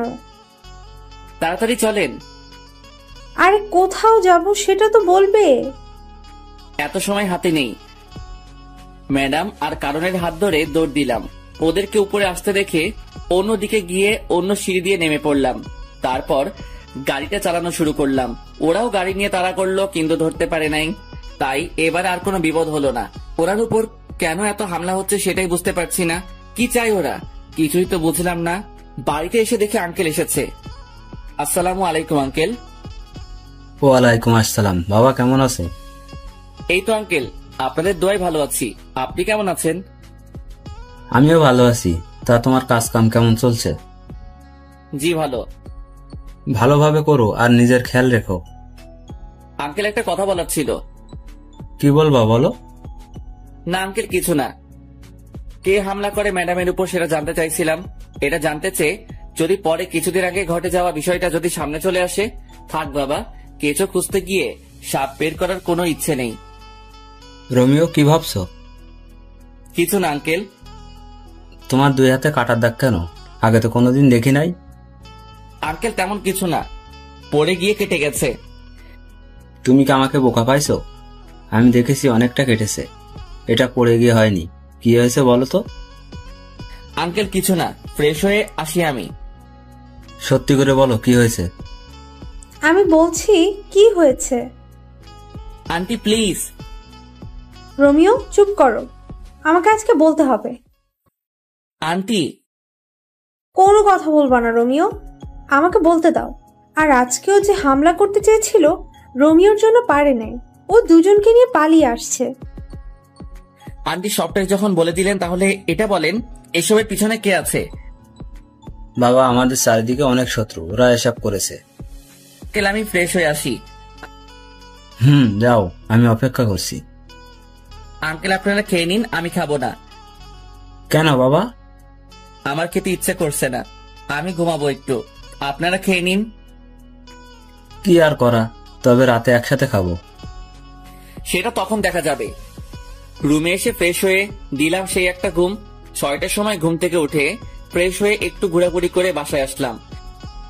রোমিও এখানে এসো, একটু আড্ডা দিব। আঙ্কেল আমি এখানে ঠিক আছি তো। আরে এসো তো।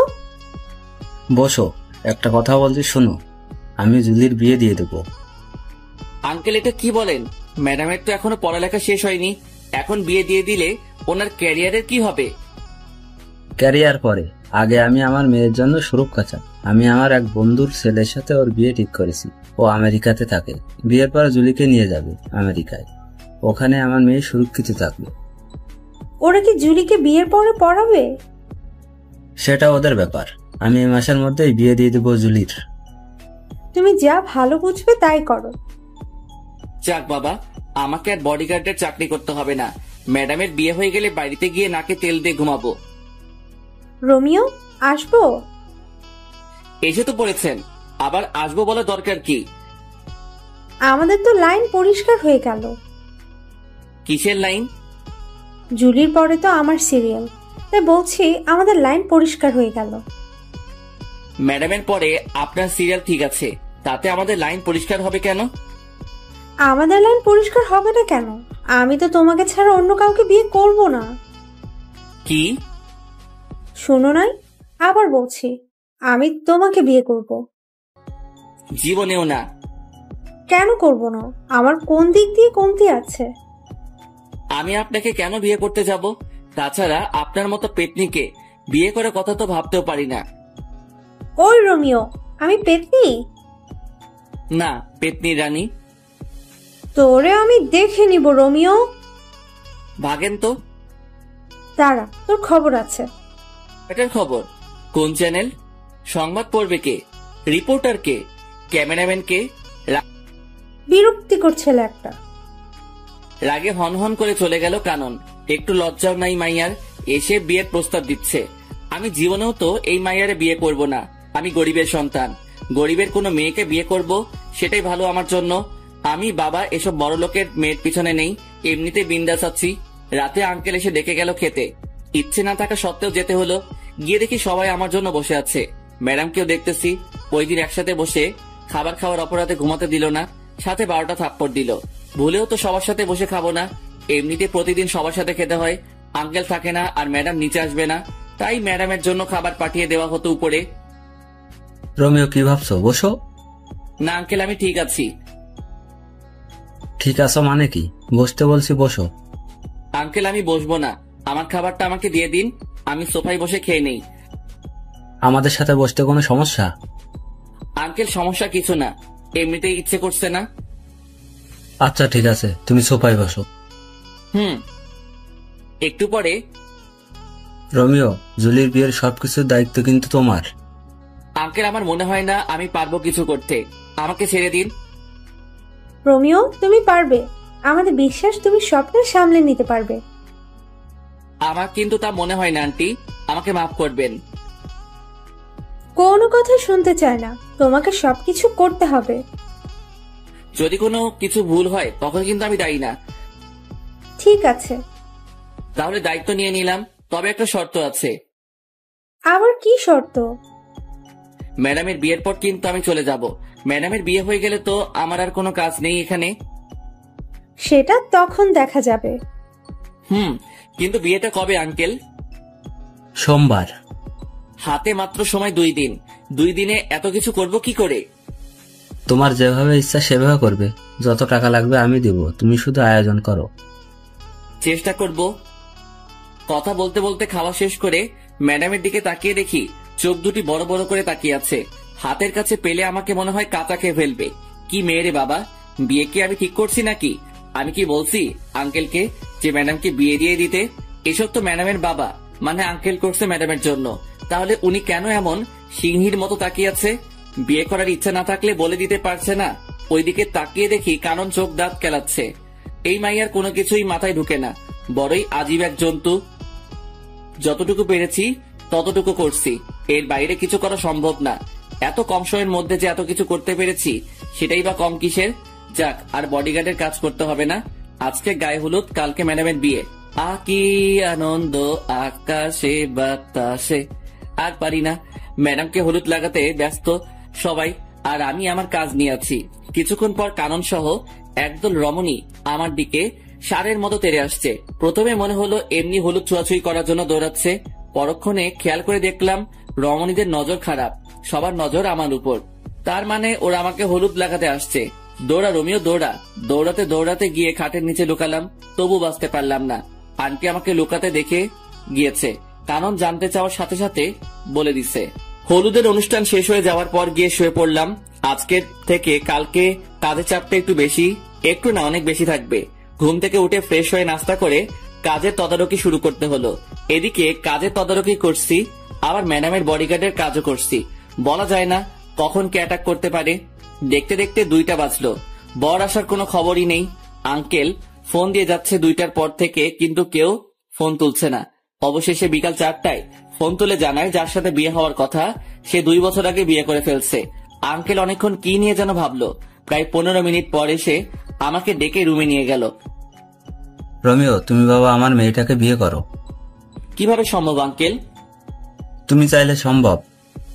আঙ্কেল আমি আপনার সব কথা মানতে পারবো, কিন্তু বিয়েটা করতে পারবো না। কিন্তু কেন?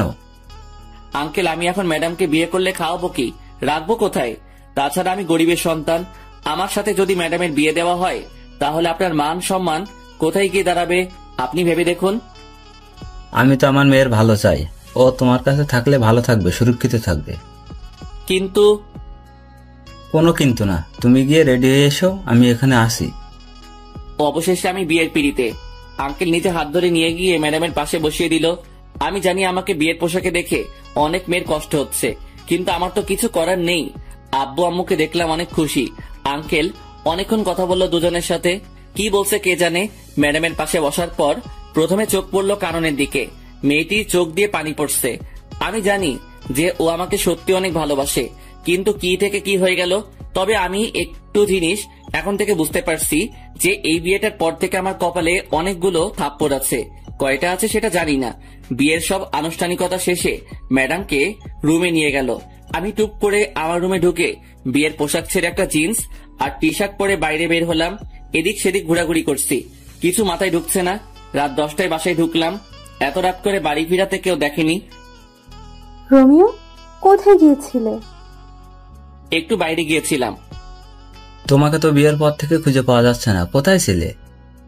ভালো লাগছে না তাই একটু বাইরে বের হয়েছিলাম। বুঝলাম। এখন খেতে আসো। জি ম্যাডাম। খাবেন আন্টি? জুলি, এখন থেকে তোমার বউ ম্যাডাম না, ঠিক আছে? আর আমাদের দুজনকে তুমি মা বাবা বলে ডাকবে। আগে ম্যাডাম আমাকে মেনে নিক, তারপর ভেবে দেখবো।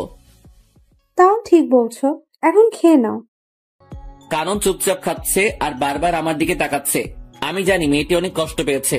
ভালোবাসার মানুষটা অন্য কারো হয়ে যেতে দেখলে কে বা ভালো থাকতে পারে। খুব কষ্ট হচ্ছে কাননের জন্য, কিন্তু আমার কিছুই করার নেই। চুপচাপ খেয়ে নিলাম। সারাদিনের ক্লান্তি ভর করে আছে, এখন একটা ঘুম দিতে পারলে ভালো হয়।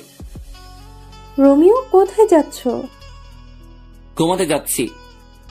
তা তো বুঝলাম, কিন্তু ওইদিকে কেন? কোথায় যাব? আমার রুম তো ওইটা।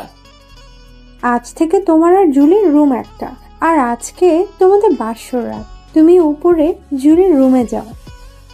কানন বলছে এই কথা ও কিভাবে পারলো এত তাড়াতাড়ি নিজেকে মানিয়ে নিতে? যাক, ভালোই হলো। যত তাড়াতাড়ি মানিয়ে নিতে পারবে ততই ভালো হবে তার জন্য। ওই রোমিও, কি ভাবছো? না, কিছু না। তাহলে যাও জুলির রুমে। আচ্ছা চলো, আমি তোমাকে এগিয়ে দেই। লাগবে না। আরে চলো তো। কানন জোর করে বাইরে থেকে ধাক্কা দিয়ে ম্যাডামের রুমে ঢুকিয়ে দিয়ে দরজা বাইরে থেকে বন্ধ করে দিছে। আমার এখন কি করা উচিত আমি বুঝতে পারছি না।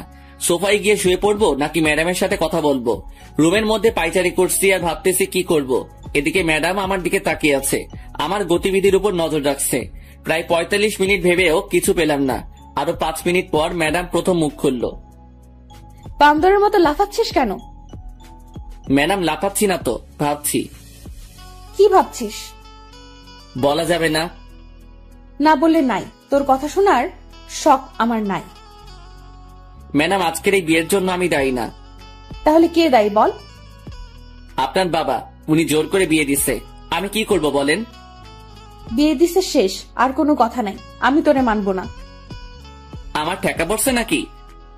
ওই শোন, আমি তোরে আমার বর হিসেবে মানবো না। কোনোদিন যদি স্বামীর অধিকার নিয়ে আসছিস তো সেদিন দেখবি কি করি তোরে।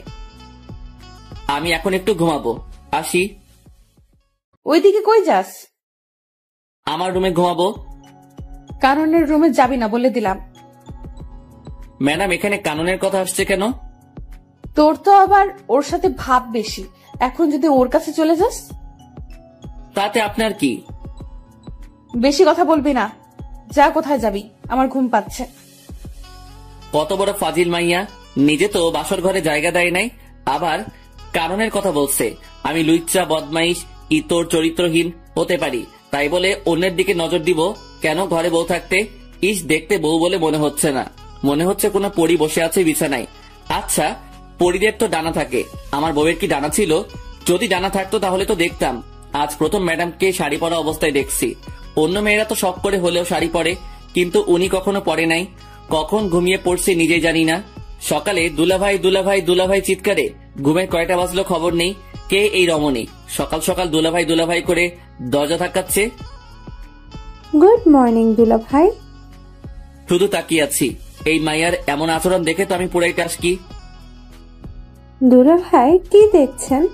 আপুকে দেখেন না কালকে? না, দেখি নাই আপুকে। আমি তো নিজে নিয়ে গেলাম আপনাকে আপুর রুমে, বাসর ঘরে। তো কি হয়েছে? কি হয়েছে মানে? কালকে কি আপনি আপুর সাথে বাসর করেন নাই?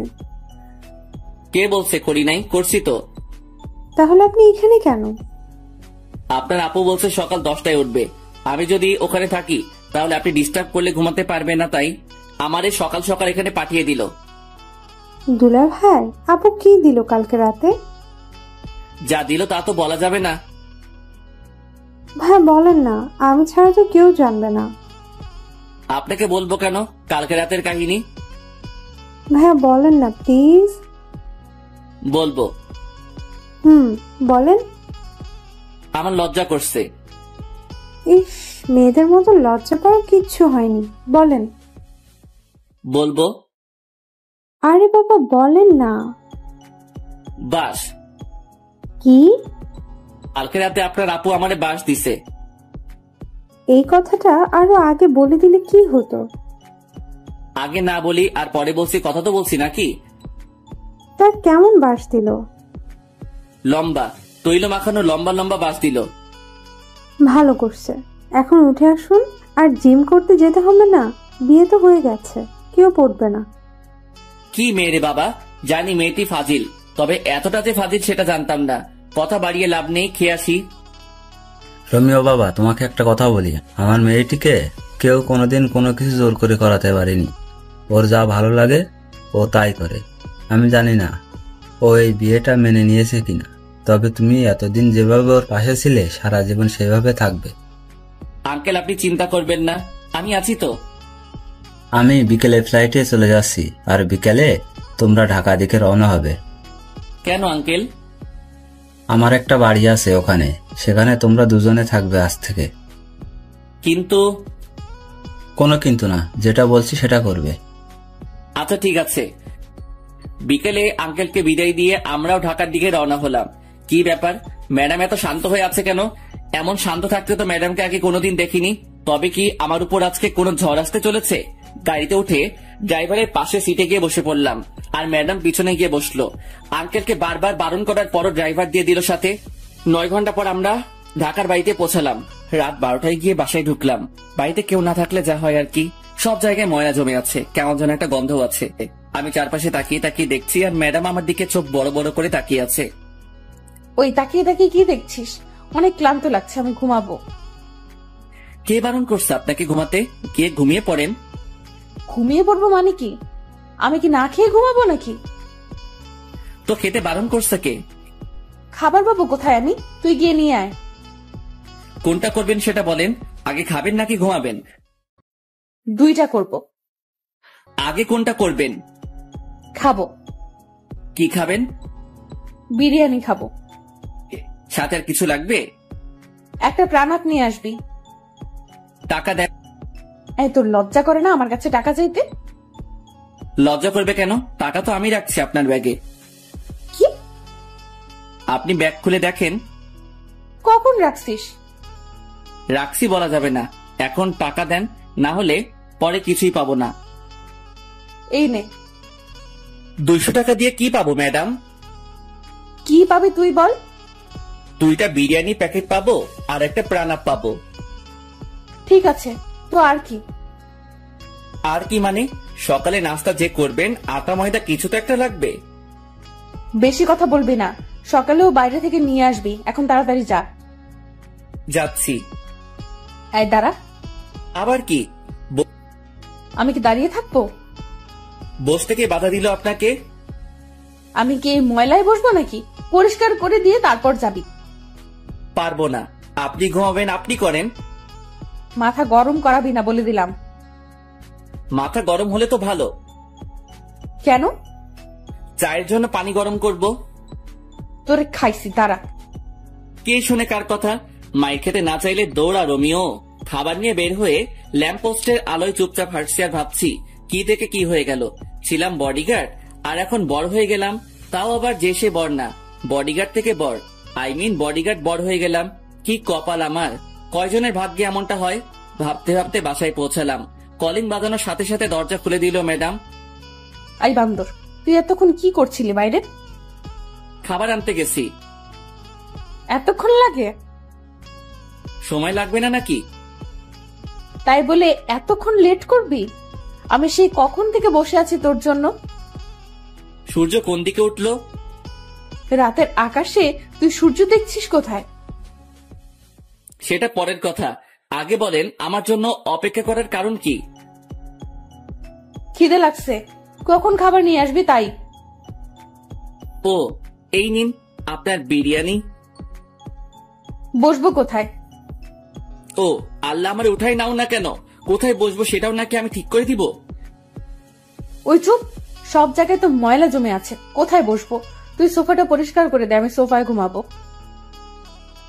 শখ কত, আমি ঘুমাবো ফ্লোরে, আপনি যে কোনো একটা রুম পরিষ্কার করে ঘুমাবেন। ওই, আমি তোর ম্যাডাম, আমি যা বলবো তুই তাই করবি। কোন উপন্যাসে লেখা আছে? তোর জন্য উপন্যাস খুঁজতে পারবো না, যেটা বলছি সেটা কর। ঠিক আছে ম্যাডাম, আপনি খেয়ে নিন। এই মায়ের উপর ঠাড়া পড়ুক, সোফায় রাত কাটিয়ে দিব ভাবছি, আজকে কিন্তু সেটা স্বপ্নই থেকে গেল। এই মায়ের জন্য তা হলো না। এটা সেটা করতে করতে রাত 2টা বাজলো। কি ধরে লাগছে হেব্বি, খুব ঘুমো পাচ্ছে। ম্যাডামকে শুয়ে পড়ছে, এটা কি সেই বদরাগী মেয়েটি? কি সুন্দর লাগছে ঘুমন্ত অবস্থায় আমার ম্যাডামকে। কিছু চুল এসে মুখে পড়ে আছে, এতে করে আরো মায়াবী লাগছে ম্যাডামকে। একটু ছুঁয়ে দিতে ইচ্ছে করছে ম্যাডামকে। আচ্ছা ম্যাডাম তো এখন আমার বউ, ছুঁয়ে দেখবো কি একটু? যদি একটা থাপ্পড় দেয় তখন কি হবে? না বাবা, দরকার নেই। ছুঁয়ে দেখার পরে কোনোদিন যদি আমায় মেনে নেয় তারপর না হয় ছুঁয়ে দেখা যাবে। খেয়ে শুয়ে পড়লাম ফ্লোরে, সেই একটা ঘুম হলো। কিন্তু সকালে শান্তিতে ঘুমাতে পারলাম না, 2টায় ঘুমাইছি।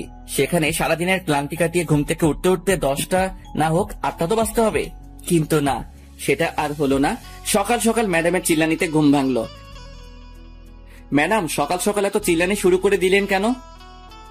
চিল্লানি দিব না কেন তুই বল? কালকে রাতে মশা কামড়িয়ে কামড়িয়ে আমারে শেষ করে দিল। তার উপর ঠান্ডা লাগছিল, তুই একটা চাদরও দিলি না গায়ে। আমি একটুও ঘুমাতে পারিনি। ওহ আল্লাহ, আমি কোন মেয়ের পাল্লায় পড়ছি? উনি রাতে ঘুমাতে পারে নাই বলে আমারও ঘুমাতে দেয় নাই। প্রতিদিন তো সকাল 6টায় উঠিস, এখন 8টা বাজে উঠছিস, তারপরও এমন করছিস কেন? এখন যা, নাস্তা নিয়ে আয়। হ্যাঁ, আমি যে সকাল 6টায় উঠি তা আপনি জানলেন কি করে? তার মানে আপনি আমায় প্রতিদিন লুকিয়ে লুকিয়ে দেখছেন? তোরে দেখতে যাব কেন? তুই কে? নাস্তা নিয়ে আয়, খিদে লাগছে। যাচ্ছি। নাস্তা শেষ করে কাজ নিয়ে ব্যস্ত হয়ে পড়লাম। এত বড় বাড়ি পুরোটা আর 2জন মানুষকে নিয়ে পরিষ্কার করলাম। ম্যাডাম বসে বসে দেখছে আর চিপস খাচ্ছে। এই মাইয়া পারেও বটে, সারাদিন চিপসকে কাটিয়ে দিল। কয়টা খাইছে হিসাব নাই। আর এদিকে আমার অবস্থা খারাপ হয়ে যাচ্ছে খিদেই। ম্যাডাম রাতে কি খাবার নিয়ে আসবো নাকি রান্না করব? বাইরে খাওয়ার বেশি হলে শরীর খারাপ করবে, তুই রান্না করে নিবি। পারবো না, আপনি করে নেন। বাবা কি বলেছিল মনে নাই তোর? আমারে দেখে রাখতে বলছে। দেখে রাখতে বলছে, রান্না করে খাওয়াতে নয়। বেয়াদব, মুখে মুখে কথা বলিস। যা বলছে তাই কর। পারবো না, আমি খাবো না, রান্নাও করবো না। সারাদিন কাজ করছে, এখন ঘুমাবো। যা রান্না কর। শালার কপাল, বিয়ে করছি কোথায় বইয়ের হাতে রান্না খাবো, কিন্তু এমন পোড়া কপাল, শুধু থাপ্পড় খাচ্ছি। দূর, ভাল লাগে না। প্রথমে ভাবলাম রান্না করব না, পরে ভাবলাম রান্না না করলে তো মেয়েটি খাবে না। দুপুরে কাজে ব্যস্ত ছিলাম বলে রান্নাও করতে হয়নি, বাইরে থেকে কিছু নিয়ে আসতেও হয়নি। সকালে চিপস আনতে বলছে, ওগুলো খেয়েছে সারাদিন বাচ্চাদের মতো বসে বসে। যা পারি কিছু একটা রান্না করি, কিছু একটা তো খাওয়া হবে। রান্না শেষ করে ম্যাডামকে খেতে রাখতে গিয়ে দেখলাম গান শুনছে মোবাইলে ইয়ারফোন লাগিয়ে। সেটা ওনার বিভিন্ন অঙ্গভঙ্গির মাধ্যমে বোঝা যাচ্ছে। ম্যাডাম, ও ম্যাডাম। ওই কি হয়েছে, চিল্লাস কেন? খেতে আসেন। খাবো না, তোর খাবার তুই খা গিয়ে। না খাইলে আমার কি? রান্না করছি, খেলে খাবে, না খেলে নাই, আমার কি? আমি খাওয়া শুরু করার পরে ম্যাডাম এসে বসে পড়লো। আমি শুধু খাচ্ছি, ম্যাডাম যে আসছে সেটা আমি জানি না, এমন ভাব করছি। ওই প্লেট দে, খিদে লাগছে, খাবো তো। একটু আগে তো বললেন খাবেন না, তাহলে এখন আবার খেতে আসছেন কেন? তোরে বলবো কেন? তুই কে? আপনার বর। আবার যদি কোনোদিন তোর মুখে এই কথা শুনি তো তোর খবর আছে। আচ্ছা ঠিক আছে, আর বলবো না, এবার খেয়ে নিন। শুধুই কি এই ভাত আর ডিম ভাজি? আজকের মতো এখানে শেষ করেন। আমি খাবো না। না খেলে নাই, আমার কি? আমি এগুলো খাবো না, কিছু নিয়ে আয় বাইরে থেকে। পারবো না, আমার ঘুম পাচ্ছে, ঘুমাবো। আমি কি না খেয়ে থাকবো সারা রাত? রান্না করা আছে, খেলে খাবেন, না খেলে আমার কি? আমি খাবো না। দূর, না খেলে না খাবে। রান্না করার দরকার ছিল, রান্না করছি। খেলে খাবি, না খেলে মশা খা গিয়ে। হাত পা বিছানায় ছড়িয়ে দিয়ে শুয়ে পড়লাম। বিছানা ভিজে ভিজে লাগছে কেন? তাহলে কি আমি হিসু করে দিছি? না, তা কি করে হয়? আম্মু বলে আমি নাকি ল্যাংটা কাল থেকে বিছানায় হিসু করি না। আজকে কি সে রেকর্ড ভেঙে ফেললাম নাকি? না, সেটা কি করে হয়? তাড়াতাড়ি করে উঠে বসে দেখি ম্যাডাম হাতে একটা বালতি নিয়ে দাঁড়িয়ে আছে। তার মানে আমি রেকর্ড ভাঙি নাই। ম্যাডাম পানি ঢেলে দিছে বিছানায়। ম্যাডাম, এটা কি হলো? আপনার জন্য কি একটু শান্তিতে ঘুমাতেও পারবো না? ঘুমাবি মানে কি? আমি জেগে থাকবো, তুই ঘুমাবি? সেটা হবে না, অনেক ঘুমাইছিস। এবার উঠে নাস্তা রেডি কর। কালকে সারা রাত খিদের জ্বালায় ঘুমাতে পারিনি। খাবার তো ছিল, না খেলে কি করা থাকে বলেন? বেশি কথা বলবি না, নাস্তা রেডি কর। যাচ্ছি। মেয়েটি কি একটু নরম সুরে কথা বলতে পারে না? সব সময় কেমন যেন খিটখিট করে, ভাল লাগে না। সব সময় ম্যাডামের জ্বালাতন সাথে থাপ্পড় খেতে খেতে এগিয়ে চলছে আমার বিবাহিত প্যারাময় জীবন। বউটা আমার রাগী হলে কি হবে? কোনো খারাপ অভ্যাস নাই, তবে একটা বাজে অভ্যাস আছে। সেটা হলো স্বামীর গায়ে হাত তুলে এই মেয়ের হাতে এখনো পর্যন্ত কয়টা থাপ্পড় খেয়েছি তার কোনো ঠিক নেই। বিকেলে ঘুমাচ্ছি, এমন সময় মনে হলো ভূমিকম্প শুরু হয়েছে। তাড়াতাড়ি বাইরে বের হতে গিয়ে দেখি মোবাইলে আম্মুর নাম্বার ভাসছে। তখন মনে হলো ভূমিকম্পন হচ্ছে না, আমার মোবাইলই ডাকতেছে। হ্যালো আম্মু, কেমন আছো? ভালো থাকতে দিলি কবে? বিয়ে হয়েছে 3 মাস হতে চললো, কিন্তু বৌমাকে সেই বিয়ের দিনের পর থেকে আর দেখি না। তোরা এতবার করে বললাম বউকে নিয়ে একবার ঘুরে যা। কার বউ? কিসের বউ? কিভাবে বউ হলো? ওই ফাইজলামি হচ্ছে আমার সাথে। যাও, কি যে বলো না আম্মু, তোমার সাথে কি আমি ফাইজলামি করতে পারি বলো? তাহলে বল, কবে আসবি বৌমাকে নিয়ে? আমি জানি না, জিজ্ঞেস করে দেখি যাই কিনা। তুই নিয়ে আসলে তো আসবে, কালকে নিয়ে আসবি। আচ্ছা, দেখি কি করা যায়। দেখা দেখির কাজ নাই, কালকে আসতে হবে তোদের। আচ্ছা, আসবো। এ কেমন বায়না করলো আম্মু? মুরগিকে বলছে বাঘকে ডিনারের জন্য রাজি করাতে, বাঘে যদি আমারে চেপে ধরে তাহলে তো আমি শেষ। ম্যাডাম, অনেকদিন হলো কোথাও যাওয়া হয় না, চলেন কোথাও থেকে একটু ঘুরে আসি। মতলব কি সেটা বলতো? মতলব আবার কি হবে? আম্মু ফোন দিয়ে বলছে আপনাকে নিয়ে আমাদের বাড়িতে যেতে কালকে। আপনি কি যাবেন? না, আমি কোথাও যাব না, তুই যা। আচ্ছা ঠিক আছে, আমি যাব। আপনাকে যেতে হবে না? হুম। সকালে ঘুম থেকে উঠে নাস্তা বানিয়ে নাস্তা করে রেডি হয়ে নিলাম। যেতে যেতে এমনি সন্ধ্যা হয়ে যাবে, জ্যামে করলে তো অবস্থা হালুয়া হয়ে যাবে। তবুও রওনা দিতে দিতে 9টা বেজে গেল। ওই দাঁড়া, আমি যাব তো। আপনি আবার কোথায় যাবেন? আমি কি এখানে একা থাকবো নাকি? আমাকে আমাদের বাড়িতে রেখে তারপর যাবি তুই।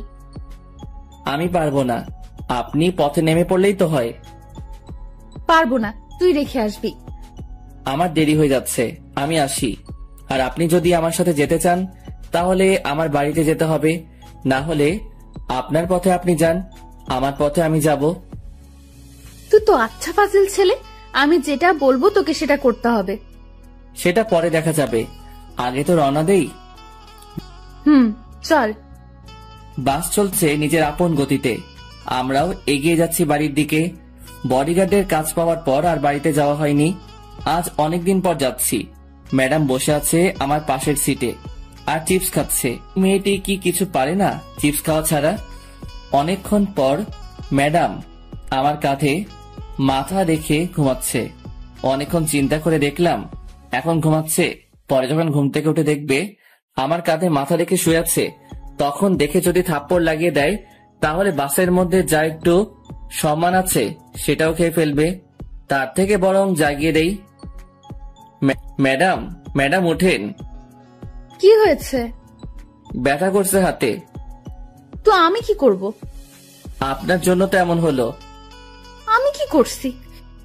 আপনি যদি আমার কাঁধে মাথা না রাখতেন তাহলে ব্যথাও হতো না। এই, তোর লজ্জা করে না? একটা মেয়ের মাথা কাঁধে রাখতে পারিস না? আমার কি ঠেকা পড়ছে যে আপনার মাথা আমার কাঁধে রাখবো? বেশি কথা বলিস কেন? চুপ থাকতে পারিস না? না, পারি না। আবার কথা বলিস মুখে মুখে। এই তালা দিলাম মুখে, আর কোনো কথা বলবো না। বাড়িতে আসতে আসতে 7টা বেজে গেল। পথে একটু কথাও হয়নি ম্যাডামের সাথে। কখন যে বাসার দরজায় এসে দাঁড়িয়েছি নিজেই জানি না। কি রে, কি ভাবছিস? ওহ আম্মু, তুমি? আমি হব নাকি ভূত হবে নাকি? না, তেমনটা না। আমার বৌমাকে নিয়ে আসছিস তো? তোমার বৌমা কোথায় পাবো? পিছনে দাঁড়িয়ে আছে যে, ওটাকে? ভূত মনে হয়, তাকিয়ে দেখো। কি, তুই আমার বৌমাকে ভূত বললি? তোর আজকে খাওয়া বন্ধ। খাওয়ার এত শখ নাই, তুমি তোমার বৌমাকে নিয়ে খাওয়াও। আসো মা, ভিতরে আসো। এটা কি হলো? ম্যাডাম তো চলে এলো। মাইয়া জাতি বড় অদ্ভুত জাতি। সকালে কত ভেজাল করলো এই মাইয়া এখানে আসবে না বলে, আর এখন কত সহজে আম্মুর সাথে হাসি খুশি চললো। মনে হচ্ছে না মেয়েটি রাগী বদমেজাজি। রোমিও, খেতে আয়। খাবো না, তুমি খাও তোমার বৌমাকে নিয়ে। রোমিও, আয় বাবা, অনেকদিন হলো একসাথে বসে খাওয়া হয়নি। না না, খাবো না, তোমাদের বৌমা আসছে, ওরে নিয়ে খাও। ওই, বেশি বাড়াবাড়ি করবি তো খাওয়ার পাবি না। এই না, তা কি করে হয় আম্মু? তা যদি না হয় তাহলে খেতে আয়। আসছি, হাফ মিনিট দাঁড়াও। দাঁড়ানোর সময় নাই, এই তো আসছি। বসে পড়। এত আয়োজন কখন করলে আম্মু? আমার বৌমা আসবে আর আমি কিছুই রান্না করব না নাকি? আমার জন্য তো কোনোদিন এত কিছু করনি, আজ বৌমা আসছে বলে এত কিছু? আবার যদি শুনি আমার বৌমাকে নিয়ে কোনো কথা বলিস তাহলে তোর কপালে কিছুই জুটবে না। এবার বল কি করবি? কিছুই বলবো না আর, এই চুপ করলাম। বাপরে বাপ, এ কেমন বিচার! আম্মু দেখছি ম্যাডামের দিকে ঝুঁকে পড়ছে। এই মায়া কি কোনো জাদু জানে নাকি? যদি এমন জাদু আমি জানতাম তাহলে কবে ম্যাডামকে টুকু বউকে পটিয়ে নিতাম। খাওয়া শেষ করে বাইরে গিয়ে একটু ঘোরাঘুরি করে বাসায় এসে ফ্রেশ হয়ে আমার রুমে ঘুমাতে গেলাম। রুমে ঢুকে দেখি ম্যাডাম বসে আছে বিছানায়। অনেক ক্লান্ত লাগছে, তাই কোনো কথা না বলে বালিশ নিয়ে নিচে শুয়ে পড়লাম। চোখ বন্ধ করার সাথে সাথে বুকের উপর ভারী ভারী লাগছে, সাথে গলা চেপে ধরছে মনে হলো কেউ। চোখ খুলে দেখি ম্যাডাম। আরে আরে কি করছেন? ছাড়ুন বলছি। ছাড়বো না। কি বলা হচ্ছে শুনি? কি বলছি? মনে করে দেখ কি বলছিস। মনে পড়ছে না, মরে যাব তো। ছাড়ুন বলছি, ছাড়ুন। ছাড়বো না। কি বলছিস শুন? তোমার বৌমা আসছে, তোমার বৌমাকে নিয়ে খাওয়াও। এই, আমি তোরে বলছি না আমার বাড়িতে রেখে আসতে? আমিও বলছিলাম পারবো না। ছাড়ুন না ম্যাডাম, মরে যাব তো। ছাড়বো না। মরে যা, মরে গেলে তো আমি বাঁচি। আমি তো মরবো না। তাহলে আমি তোরে নিজের হাতে খুন করব। পারলে করেন, কে বারণ করছে? মারবো মারবো, সুযোগটা আগে আসুক তারপর। 2 দিন বাড়িতে কাটানোর পর আবার ঢাকায় ফিরে এলাম। তারপর থেকে আগের মতোই চলছে, সব সময় প্যারা দিয়ে চলছে। ম্যাডাম, থুক্কু, বউ।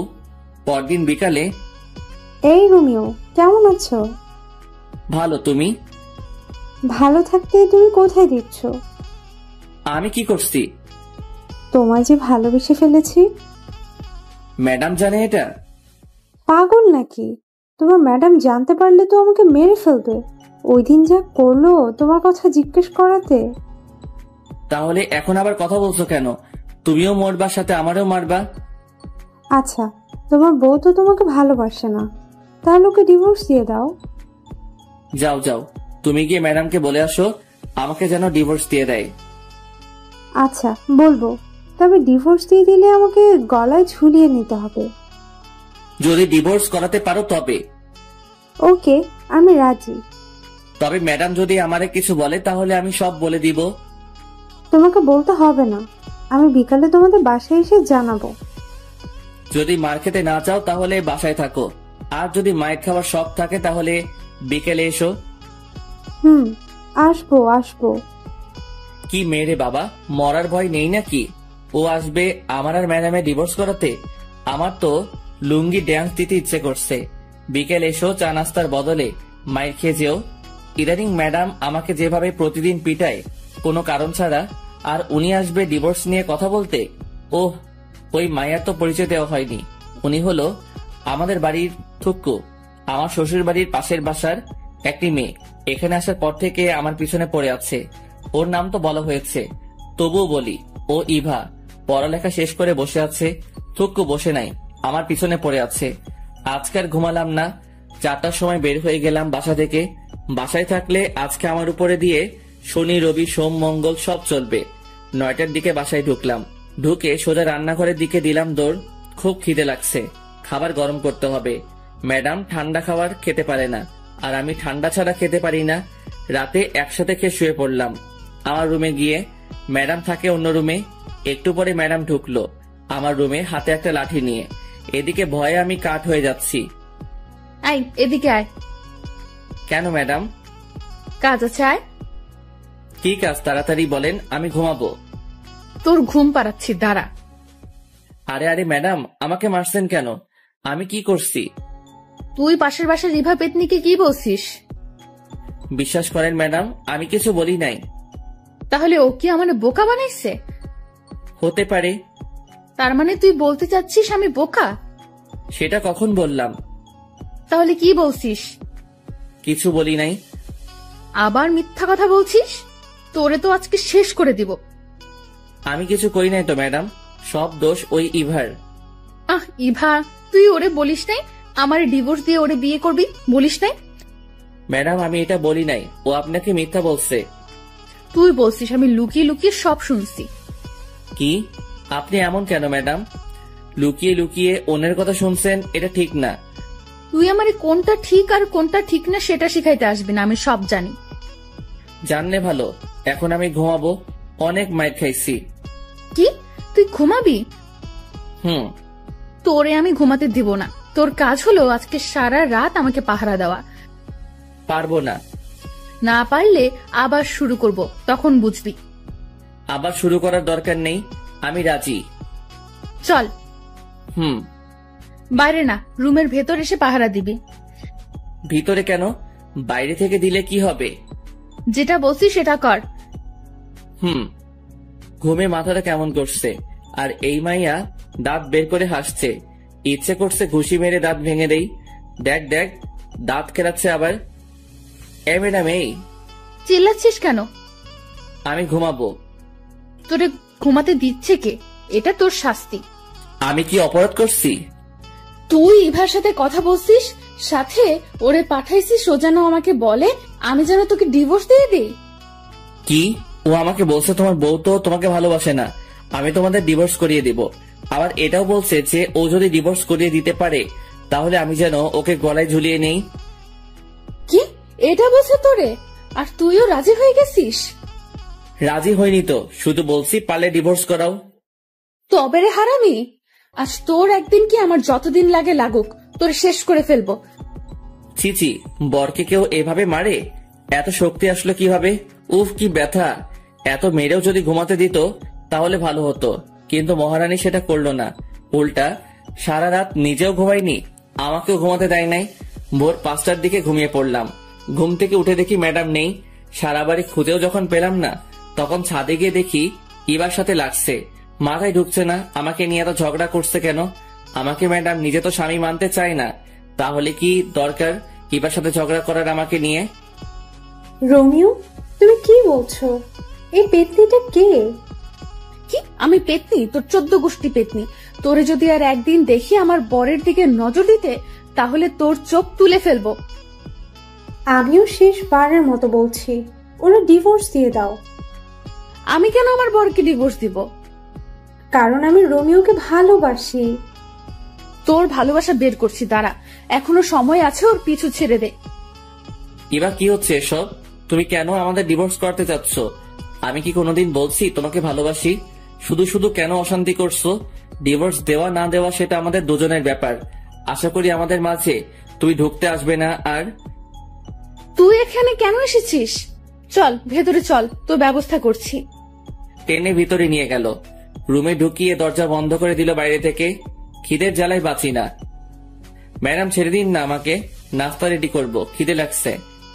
ছাড়াছাড়ির কোনো কথা নাই, তুই আজ থেকে এই রুমে বন্ধ থাকবি। নাস্তা বানাবে কে? আমি বানাবো। রান্না করবে কে? আমি করব। ঝাড়ু দিবে কে? আমি দিব। কাপড় কাচবে কে? আমি। ইস, ঢং দেখে বাঁচি না। পারেন তো শুধু শার্ট প্যান্ট পরতে, আর আমারে ধোলাই করতে।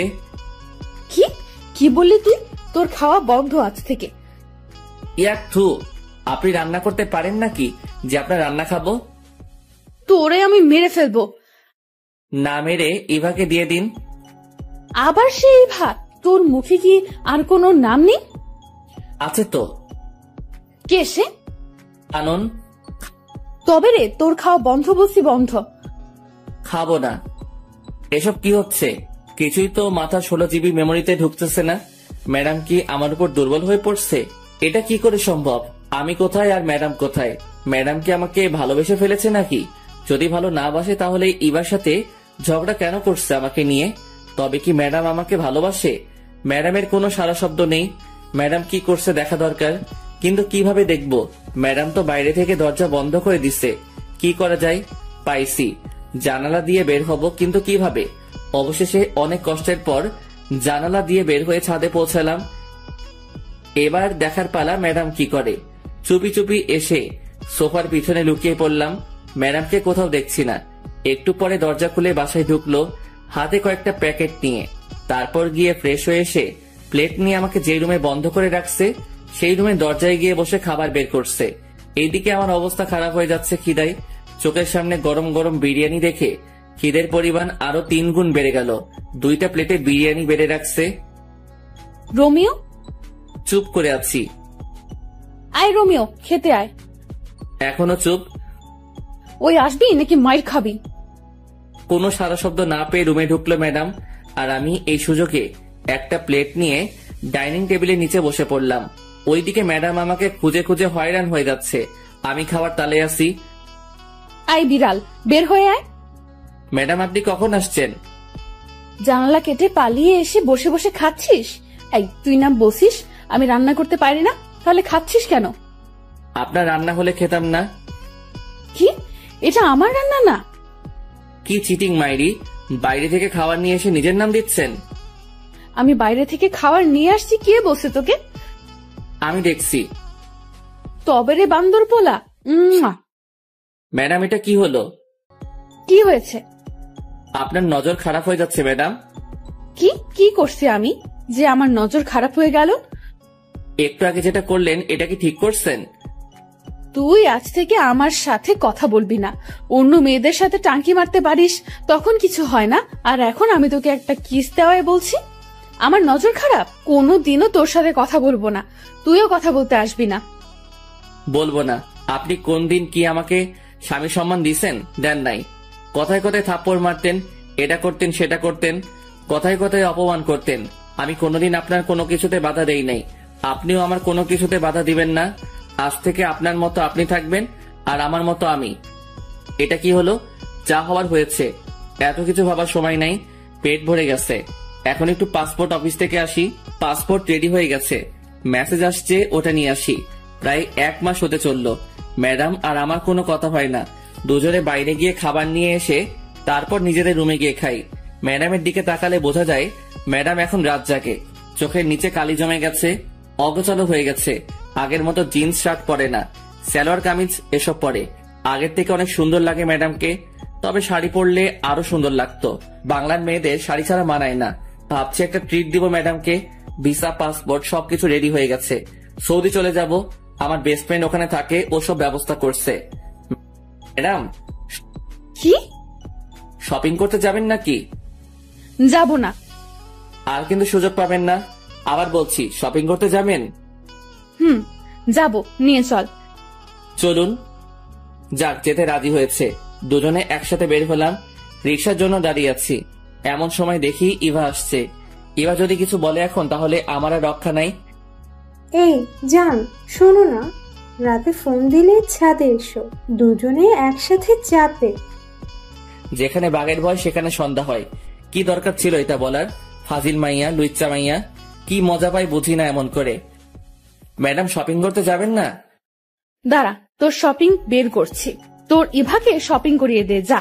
আজ থেকে তোর সাথে আমার কোনো সম্পর্ক নাই। তুই লুকিয়ে লুকিয়ে অন্য মেয়ের সাথে কথা বলিস। ম্যাডাম, আমার কোনো সম্পর্ক নাই কারোর সাথে। ইভা তো অনেক আগে থেকে আমার পিছনে লেগে আছে, সেটা আপনি জানেন। অবশ্যই তোর সাথে ওর সম্পর্ক আছে, না হলে তোরে জান বলে ডাকলো কেন? আমাকে ফাঁসানোর জন্য এটা বলছে। আমি এত কিছু শুনতে চাই না। তোর সাথে সম্পর্ক আছে ওর, না হলে তোরে জান ডাকলো কেন? তুই কোনো কথা বলবি না। হন হন করে বাসায় চলে গেল। ট্রিট আর দেওয়া হলো না। এই ইভার জন্য এত কিছু হলো? কি দরকার আমাকে জান বলে ডাকার? বিয়ের এতদিন পর বউকে থুকু ম্যাডামকে শপিং করে দিতে চাইছিলাম, সেটা হলো না এই ইভাটার জন্য। বাড়িতে গিয়ে দেখি ম্যাডাম দরজা বন্ধ করে বসে আছে। ভিতর থেকে ফুপানো শব্দ আসছে। শুধু শুধু ইভার জন্য আজকে ম্যাডাম কাঁদছে। শালার মাইয়া, তোর জন্য আমার লক্ষ্মী বউটা কাঁদছে। ইচ্ছে করছে ইভা মায়াটারে মেরে নাক ভেঙে দেই। ম্যাডাম, খেতে আসুন। খাবো না, তুই খা তোর ইভাকে নিয়ে। ম্যাডাম, বিশ্বাস করেন ওই মাইয়া এটা আপনাকে রাগানোর জন্য বলছে, আমি শিওর। তোরে আমি বিশ্বাস করি না। আমি যে ভালো না সেটা আমি জানি। এবার খেতে আসুন। খাবো না বলছি, খাবো না। আবার যদি খেতে ডাকিস তাহলে তোর খবর আছে। আচ্ছা ঠিক আছে, ডাকবো না। তবে আন্টি ফোন নিয়ে যেতে বলছে, যাবেন নাকি? সেটা দেখা যাবে, তুই কোনো কথা বলবি না। আমার এত ঠেকা পড়ে নাই আপনার সাথে কথা বলতে। আমার সাথে কথা বলা লাগবে কেন? তোর তো অনেকে আছে কথা বলার জন্য। লুচ্চা পোলা, দূর হও আমার সামনে থেকে। আমি কি আপনার সামনে নাকি যে দূর হব? চুপ কর লুচ্চা পোলা, ঘরে বউ রেখে অন্য মেয়ের পেছনে পড়ে থাকিস। তোর সাথে কোনো কথা নেই। আমার এত শখ নেই আপনার সাথে কথা বলার। কে ঝগড়া করবে এই পাগলিটার সাথে, কখন বাঘিনীর মতো তেড়ে আসবে তার কোনো ঠিক নাই। চিড়িয়াখানায় আছে টুকু, রুমে আছে, ওখানে ঠিক আছে। সকালে ঘুম থেকে উঠে ধাক্কাধাক্কি করে দরজা খুলে ম্যাডামের রুমে ঢুকে দেখি নিচে শুয়ে আছে। একটা মেয়ের রুম মনে হচ্ছে না, বিছানা বালিশ সব ছড়িয়ে ছিটিয়ে আছে পুরো রুমে। মনে হয় আমাকে মারতে না পেরে বিছানা বালিশের সাথে যুদ্ধ করছে। দেখে মনে হচ্ছে ভাজা মাছটা উল্টে খেতে জানে না। কি মায়াবী লাগছে পাগলিটাকে। কাঁপছে দেখে কপালে হাতে রেখে বুঝতে পারলাম জ্বরে অবস্থা খারাপ হয়ে যাচ্ছে। বিছানায় শুয়ে দিয়ে ডাক্তারের কাছে ফোন দিলাম। একটু পরে ডাক্তার এসে দেখে গেল মাথায় পানি দিতে বলে গেল। ডাক্তার যাওয়ার পর থেকে পানি দিচ্ছি। অনেকক্ষণ পর চোখ বড় বড় করে তাকিয়ে আছে। ম্যাডাম কেমন লাগছে? তোর জন্য সব হয়েছে। ম্যাডাম বেশি কথা বলা যাবে না, চুপচাপ শুধু উত্তর দিবেন। তবে রে, কেমন লাগছে বলেন। ভালো না। মাথাটা মুছে নিন, আমি নাস্তা রেডি করে আনি। খাবো না। দেখা যাবে। ম্যাডাম হাঁ করুন। আমি খেতে পারবো, তোর কষ্ট হবে না। তাহলে খেয়ে নিন, আমি মেডিসিন নিয়ে আসি। আমি মেডিসিন নিব না। নিতে তো হবে, না হলে সুস্থ হবেন কি করে? সুস্থ হওয়া লাগবে না, তোর জন্য তো আমার এই অবস্থা। বেশি দিন সহ্য করতে হবে না, চলে যাব। কি বললি আবার বলতো, শুনতে পাইনি। না ম্যাডাম কিছু না, একটু একটু করে সুস্থ হচ্ছে ম্যাডাম। 2 দিন পর রাতে আবার জ্বর আসে ম্যাডামের। সারা রাত মাথায় পানি দিয়ে সকালে নাস্তা রেডি করে নিয়ে গেলাম, খাইয়ে দিতে চাইলাম, কিন্তু ম্যাডাম আমার হাতে খাবে না, নিজেই কাপা কাপা হাতে খেলো। কত স্বপ্ন ছিল বউটা নিজের হাতে আমাকে খাইয়ে দিবে, আমিও নিজের হাতে বউকে খাইয়ে দিব। রাতে বউ আমার বুকে মাথা রেখে ঘুমাবে, গভীর রাতে দুজনে একসাথে চন্দ্র বিলাস করব, এক মগে কফি খাবো, নদীর পাড়ে দাঁড়িয়ে দুজনে একসাথে গোধূলি বিকেল দেখব। কিন্তু কিসের কি, স্বপ্ন স্বপ্নই রয়ে গেল। রাতে ম্যাডামের জন্য খাবার নিয়ে গেলাম, ম্যাডামের হাতে প্লেট দিয়ে দিলাম, জানি আমার হাতে খাবে না তাই দিয়ে দিলাম। ম্যাডাম খেয়ে নিন। খাইয়ে দে। ম্যাডাম খেয়ে নিন তো, ঘুমাবো, ভাল লাগছে না। আমাকে খাইয়ে দে, না হলে খাবো না। খাইয়ে দিতে পারবো না, খেলে খাবেন, না খেলে উপোস থাকেন। তুই তো জানিস আমি উপোস থাকতে পারি না, খাইয়ে দে না। আমি পারবো না, তাছাড়া এখন তো আপনি অনেকটা সুস্থ, নিজের হাতে খেতে পারবেন। তাহলে তুই খাইয়ে দিবি না? না। তাহলে আমিও খাবো না। যখন খাইয়ে দিতে চাইছিলাম তখন তো খেতে চাওনি, এখন কেন খাইয়ে দিতে হবে? সেটা আমার ব্যাপার, তুই খাইয়ে দিবি কিনা বল। আচ্ছা বাবা ঠিক আছে, আমি খাইয়ে দিচ্ছি, হা করেন। এই তো লক্ষ্মী বর আমার। দরকার নেই আপনার বর হওয়ার। অন্য কারো হতে যা, তারপর দেখবি আমি কি করি। বক বক না করে খেয়ে নিন তো। খাচ্ছি তো। ম্যাডাম আপনি তো এখন সুস্থ। তো আন্টি ফোন দিয়ে বলছে যেতে। তো যেতে হবে, আমাকে বাড়িতে যেতে হবে আপনাকে রেখে। তুই যাবি না? যাবো তো, চলেন কালকে রওনা দেই। আচ্ছা ঠিক আছে। রাতে ম্যাডামের জ্বর আসতে পারে ভেবে সোফাতে শুয়ে পড়লাম। কিছুক্ষণ পর মোবাইলটা ডেকে উঠে তাকিয়ে দেখি কানন ফোন দিচ্ছে। হঠাৎ করে কানন ফোন দিল কেন ভাবতে ভাবতে ফোনটা রিসিভ করলাম। তাকিয়ে দেখি ম্যাডাম ঘুমাচ্ছে। হ্যালো কানন, বলো। দুলা ভাই কি করছেন? শুয়ে আছি, তোমার কি খবর? এই তো আছি। আমাদের বাসায় কবে আসবে? কালকে আসবো। তাহলে কালকে দেখা হবে, কথা হবে। এখন রাখি, বাই। বাই। এই এদিকে আয়। কি হলো ম্যাডাম, মাথায় পানি দিতে হবে? না এদিকে আয়। বলেন। কার সাথে লুতুপুতু করছিস? ছি ছি, কি বলেন এসব ম্যাডাম, আমি তো কারোর সাথে কিছু বলি নাই বা করিও নাই। আর মিথ্যা বলতে হবে না, আমি সব নিজের কানে শুনেছি। কি শুনছেন? হ্যাঁ, কানন ফোন দিয়ে জানতে চাইলো আমরা কবে যাব। চুপ, তোর কোনো কথা আমি বিশ্বাস করি না। আচ্ছা মুশকিল তো, বিশ্বাস করা না করা আপনার ব্যাপার, আমি সত্যিটা বলে দিচ্ছি। তুই কালকে আমাকে আমাদের বাড়িতে রেখে আসবি, থাকবো না তোর সাথে। আচ্ছা ঠিক আছে। সকালে ঘুম থেকে উঠে নাস্তা করে বেরিয়ে পড়লাম। সন্ধ্যায় গিয়ে শ্বশুর বাড়িতে পৌঁছালাম। সবার সাথে আড্ডা দিয়ে নিজের বাড়ির দিকে রওনা হলাম। বাড়িতে গিয়ে কয়েকটা দিন আব্বু আম্মুর সাথে কাটাবো। কিছু বন্ধু আছে, ওদের সাথে কিছু সময় কাটাবো। কখন আবার দেখা হবে। রাতে কে শুয়ে পড়লাম। আব্বু আম্মুও জানে আমি যে চলে যাব, তবে ম্যাডামদের বাসার কেউ এখনো বিষয়টা জানে না। ভাবছি যেদিন ফ্লাইট সেদিন জানাবো। 30 তারিখে রাত 2টার সময় ফ্লাইট, সবকিছু ঠিকঠাক। ইচ্ছা ছিল যেদিন যাব সেদিনই ম্যাডামকে জানাবো, সবাইকে জানাবো। কিন্তু এত খুশি লাগছে যে কি বলবো, তাই ফোন দিলাম। আসসালামু আলাইকুম আন্টি। ওয়ালাইকুম আসসালাম। কেমন আছো বাবা? জি আন্টি ভালো, আপনি কেমন আছেন? আমিও ভালো। তবে তুমি কিন্তু খুব খারাপ একটা কাজ করছো। ওদিন না থেকে চলে গেলে কেন? আন্টি বাড়িতে একটু কাজ ছিল। আন্টি যে কথা বলার জন্য ফোন দিছি তা হলো 30 তারিখে রাত 2টার সময় আমার ফ্লাইট। কি বলছো এসব? আজকে আমাকে জানাচ্ছ সবকিছু ঠিক করে? আগে জানাইনি তো কি হয়েছে, এখন তো জানতে পারছেন। ম্যাডাম জানে না, ওনাকে জানিয়ে দিয়েন। তার মানে আমরা কেউ জানি না? না আন্টি, কাউকে বলা হয়নি। যা, এটা কি হলো? লাইন কেটে দিল কেন? জানানোর প্রয়োজন ছিল, জানিয়ে দিয়েছি। আজ সেই কাঙ্ক্ষিত দিন। আজকে আমি উড়াল দিব আমার স্বপ্নের দেশ সৌদি।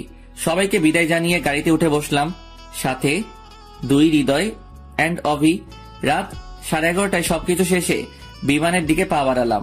ঠিক সেই সময় কেউ একজন পিছন থেকে আমার হাত টেনে ধরলো। তাকিয়ে দেখি আঙ্কেল। আঙ্কেল আপনি এখানে কেন? আমি এখানে কেন সেটা তুমি পরে জানতে পারবে, এখন আমার সাথে এসো। আঙ্কেল আমি কোথাও যেতে পারবো না, একটু পরে আমার ফ্লাইট। কোথাও যাওয়া হবে না তোমার। কি ভেবেছো তুমি আমাদের কিছু না জানিয়ে চলে যাবে? আমি তো আন্টিকে জানিয়েছি। সেটা জানাইছো জানি, তুমি কেন সৌদি যেতে চাও সেটা বলো। আঙ্কেল দেশে থাকতে ভালো লাগছে না। তাছাড়া আমার কোনো পড়ালেখাও নাই যে আমি কোনো চাকরি করব, তাই বিদেশে পাড়ি জমাচ্ছি। সেখানে আমার বন্ধুর সাথে একসাথে থাকবো। আমি তোমাকে কাজ দিব, এখন চলো। কিন্তু কোনো কিন্তু না। তোমার আন্টি জানালো তোমার ফ্লাইট রাত 2টায়। আমিও 10টার সময় দেশে এসেছি, তারপর তোমার জন্য বসে আছি এখানে। আমি তো কোন এয়ারপোর্ট দিয়ে যাবো সেটা বলিনি। চট্টগ্রাম আর ঢাকা, এই 2টার একটা দিয়ে তুমি যাবে আমি জানতাম, তাই চট্টগ্রাম এয়ারপোর্টে তোমার ছবি পাঠিয়ে দিয়েছি। ওখান দিয়ে তুমি যেতে পারবে না, তোমাকে আটকাবে। আর এখানে আমি বসে আছি। তাহলে কি আমার যাওয়া হবে না? না, হবে না। এখন তুমি আমার সাথে বাসায় যাবে। কিন্তু কোনো কথা শুনতে চাই না। অবশেষে আমি আমার শ্বশুরের বাসায় ম্যাডামের রুমের সামনে দাঁড়িয়ে। এখানে আসার পর থেকে শুনছি ম্যাডাম রুম থেকে বের হচ্ছে না, খাচ্ছে না, শুধু কেঁদে যাচ্ছে আর বলছে রোমিওকে এনে দাও। কয়েকবার ডাকার পরও ম্যাডাম দরজা খুলছে না। তারপর আর কি, আমার দানবের মতো দেহটা দিয়ে ধাক্কা দিয়ে দরজা খুলে দেখি ম্যাডাম ফ্লোরে বসে আছে, চোখ দুটো লাল হয়ে আছে। ম্যাডাম আসবো? তাকিয়ে আছে, কোনো কথা বলছে না। ম্যাডাম কথা বলবেন নাকি চলে যাব? আরে ম্যাডাম কাঁদছেন কেন? আমি তো কোথাও যাইনি। কি করে ভাবলি আমি তোকে যেতে দিব? আমার কথা একবারও মনে পড়েনি? বল, আমাকে একা রেখে কেন চলে গেলি? কোথায় গেলাম? যেতে তো চাইছিলি, বল কেন এমন করলি? তোরে ছাড়া আমি থাকতাম কি করে বল? সেটা আমি কি করে বলবো? কি করে বলবি মানে? আমার বুকের বাপাসের জায়গা করে নিয়ে এখন বলছিস তুই কি করে বলবি? তুই জানিস না আমি তোরে ভালোবাসি? ম্যাডাম আপনার কিন্তু নজর খারাপ। হ্যাঁ, নজর খারাপ হয়েছে আমার। এমন একটা ছেলে চোখের সামনে থাকলে যে কোনো মেয়ের নজর খারাপ হবে। তাহলে এবার দোষ কি? তুই আবার ওই পেতনির নাম নিয়েছিস? তোরে আজকে কি আর করবেন? দেখ কি করি। ম্যাডাম সত্যি বলছি, আপনার নজর পুরো খারাপ হয়ে গেছে। আমি তোর ম্যাডাম না, তোর বউ, ঠিক আছে? তাছাড়া নজর তো অন্য কারোর জন্য খারাপ হয়নি, আমার বরের জন্য খারাপ হয়েছে। তবে আমি কিন্তু একটা জিনিস খুব মিস করব। কি? থাপ্পড়। তোরে তো প্রতিদিন থাপ্পড় দিব। আমি রান্না করতে পারবো না আজ থেকে। আমি সব করব, তুই শুধু আমাকে ভালোবাসবি, আর কোনো মেয়ের দিকে তাকাতে পারবি না। ঠিক আছে মহারানী, আমি রাজি। আমাকে আজ থেকে তুমি করে বলবে, ভুলেও যেন ম্যাডাম ডাক না শুনি। আচ্ছা ঠিক আছে। দুলা ভাই, আপনাদের রোমান্স শেষ হলে এবার খেতে আসুন। খেয়ে শুয়ে পড়লাম। আমি আগে যে রুমে থাকতাম সেই রুমে। একটু পরে ম্যাডাম থুকু বউ আসলো। কি ভাবছো? ভাবছি বিয়ে করছি, বউ পাইছি, ভালোবাসাও পাইছি, কিন্তু কিন্তু আবার কি? বাসরাত তো পাইলাম না। তবে রে বান্দর বলা। এই বলে ম্যাডাম থুকু বউ আমাকে জড়িয়ে ধরলো। Light off. আর কিছু জানতে হবে না, আপনাদের বাসরাতে দেখতে পাবেন যা হবে। আচ্ছা মুশকিল তো, আপনাদের বলছি না লাইট অফ, এখনো এখানে কি? অনেক তো দেখলেন, যান এবার।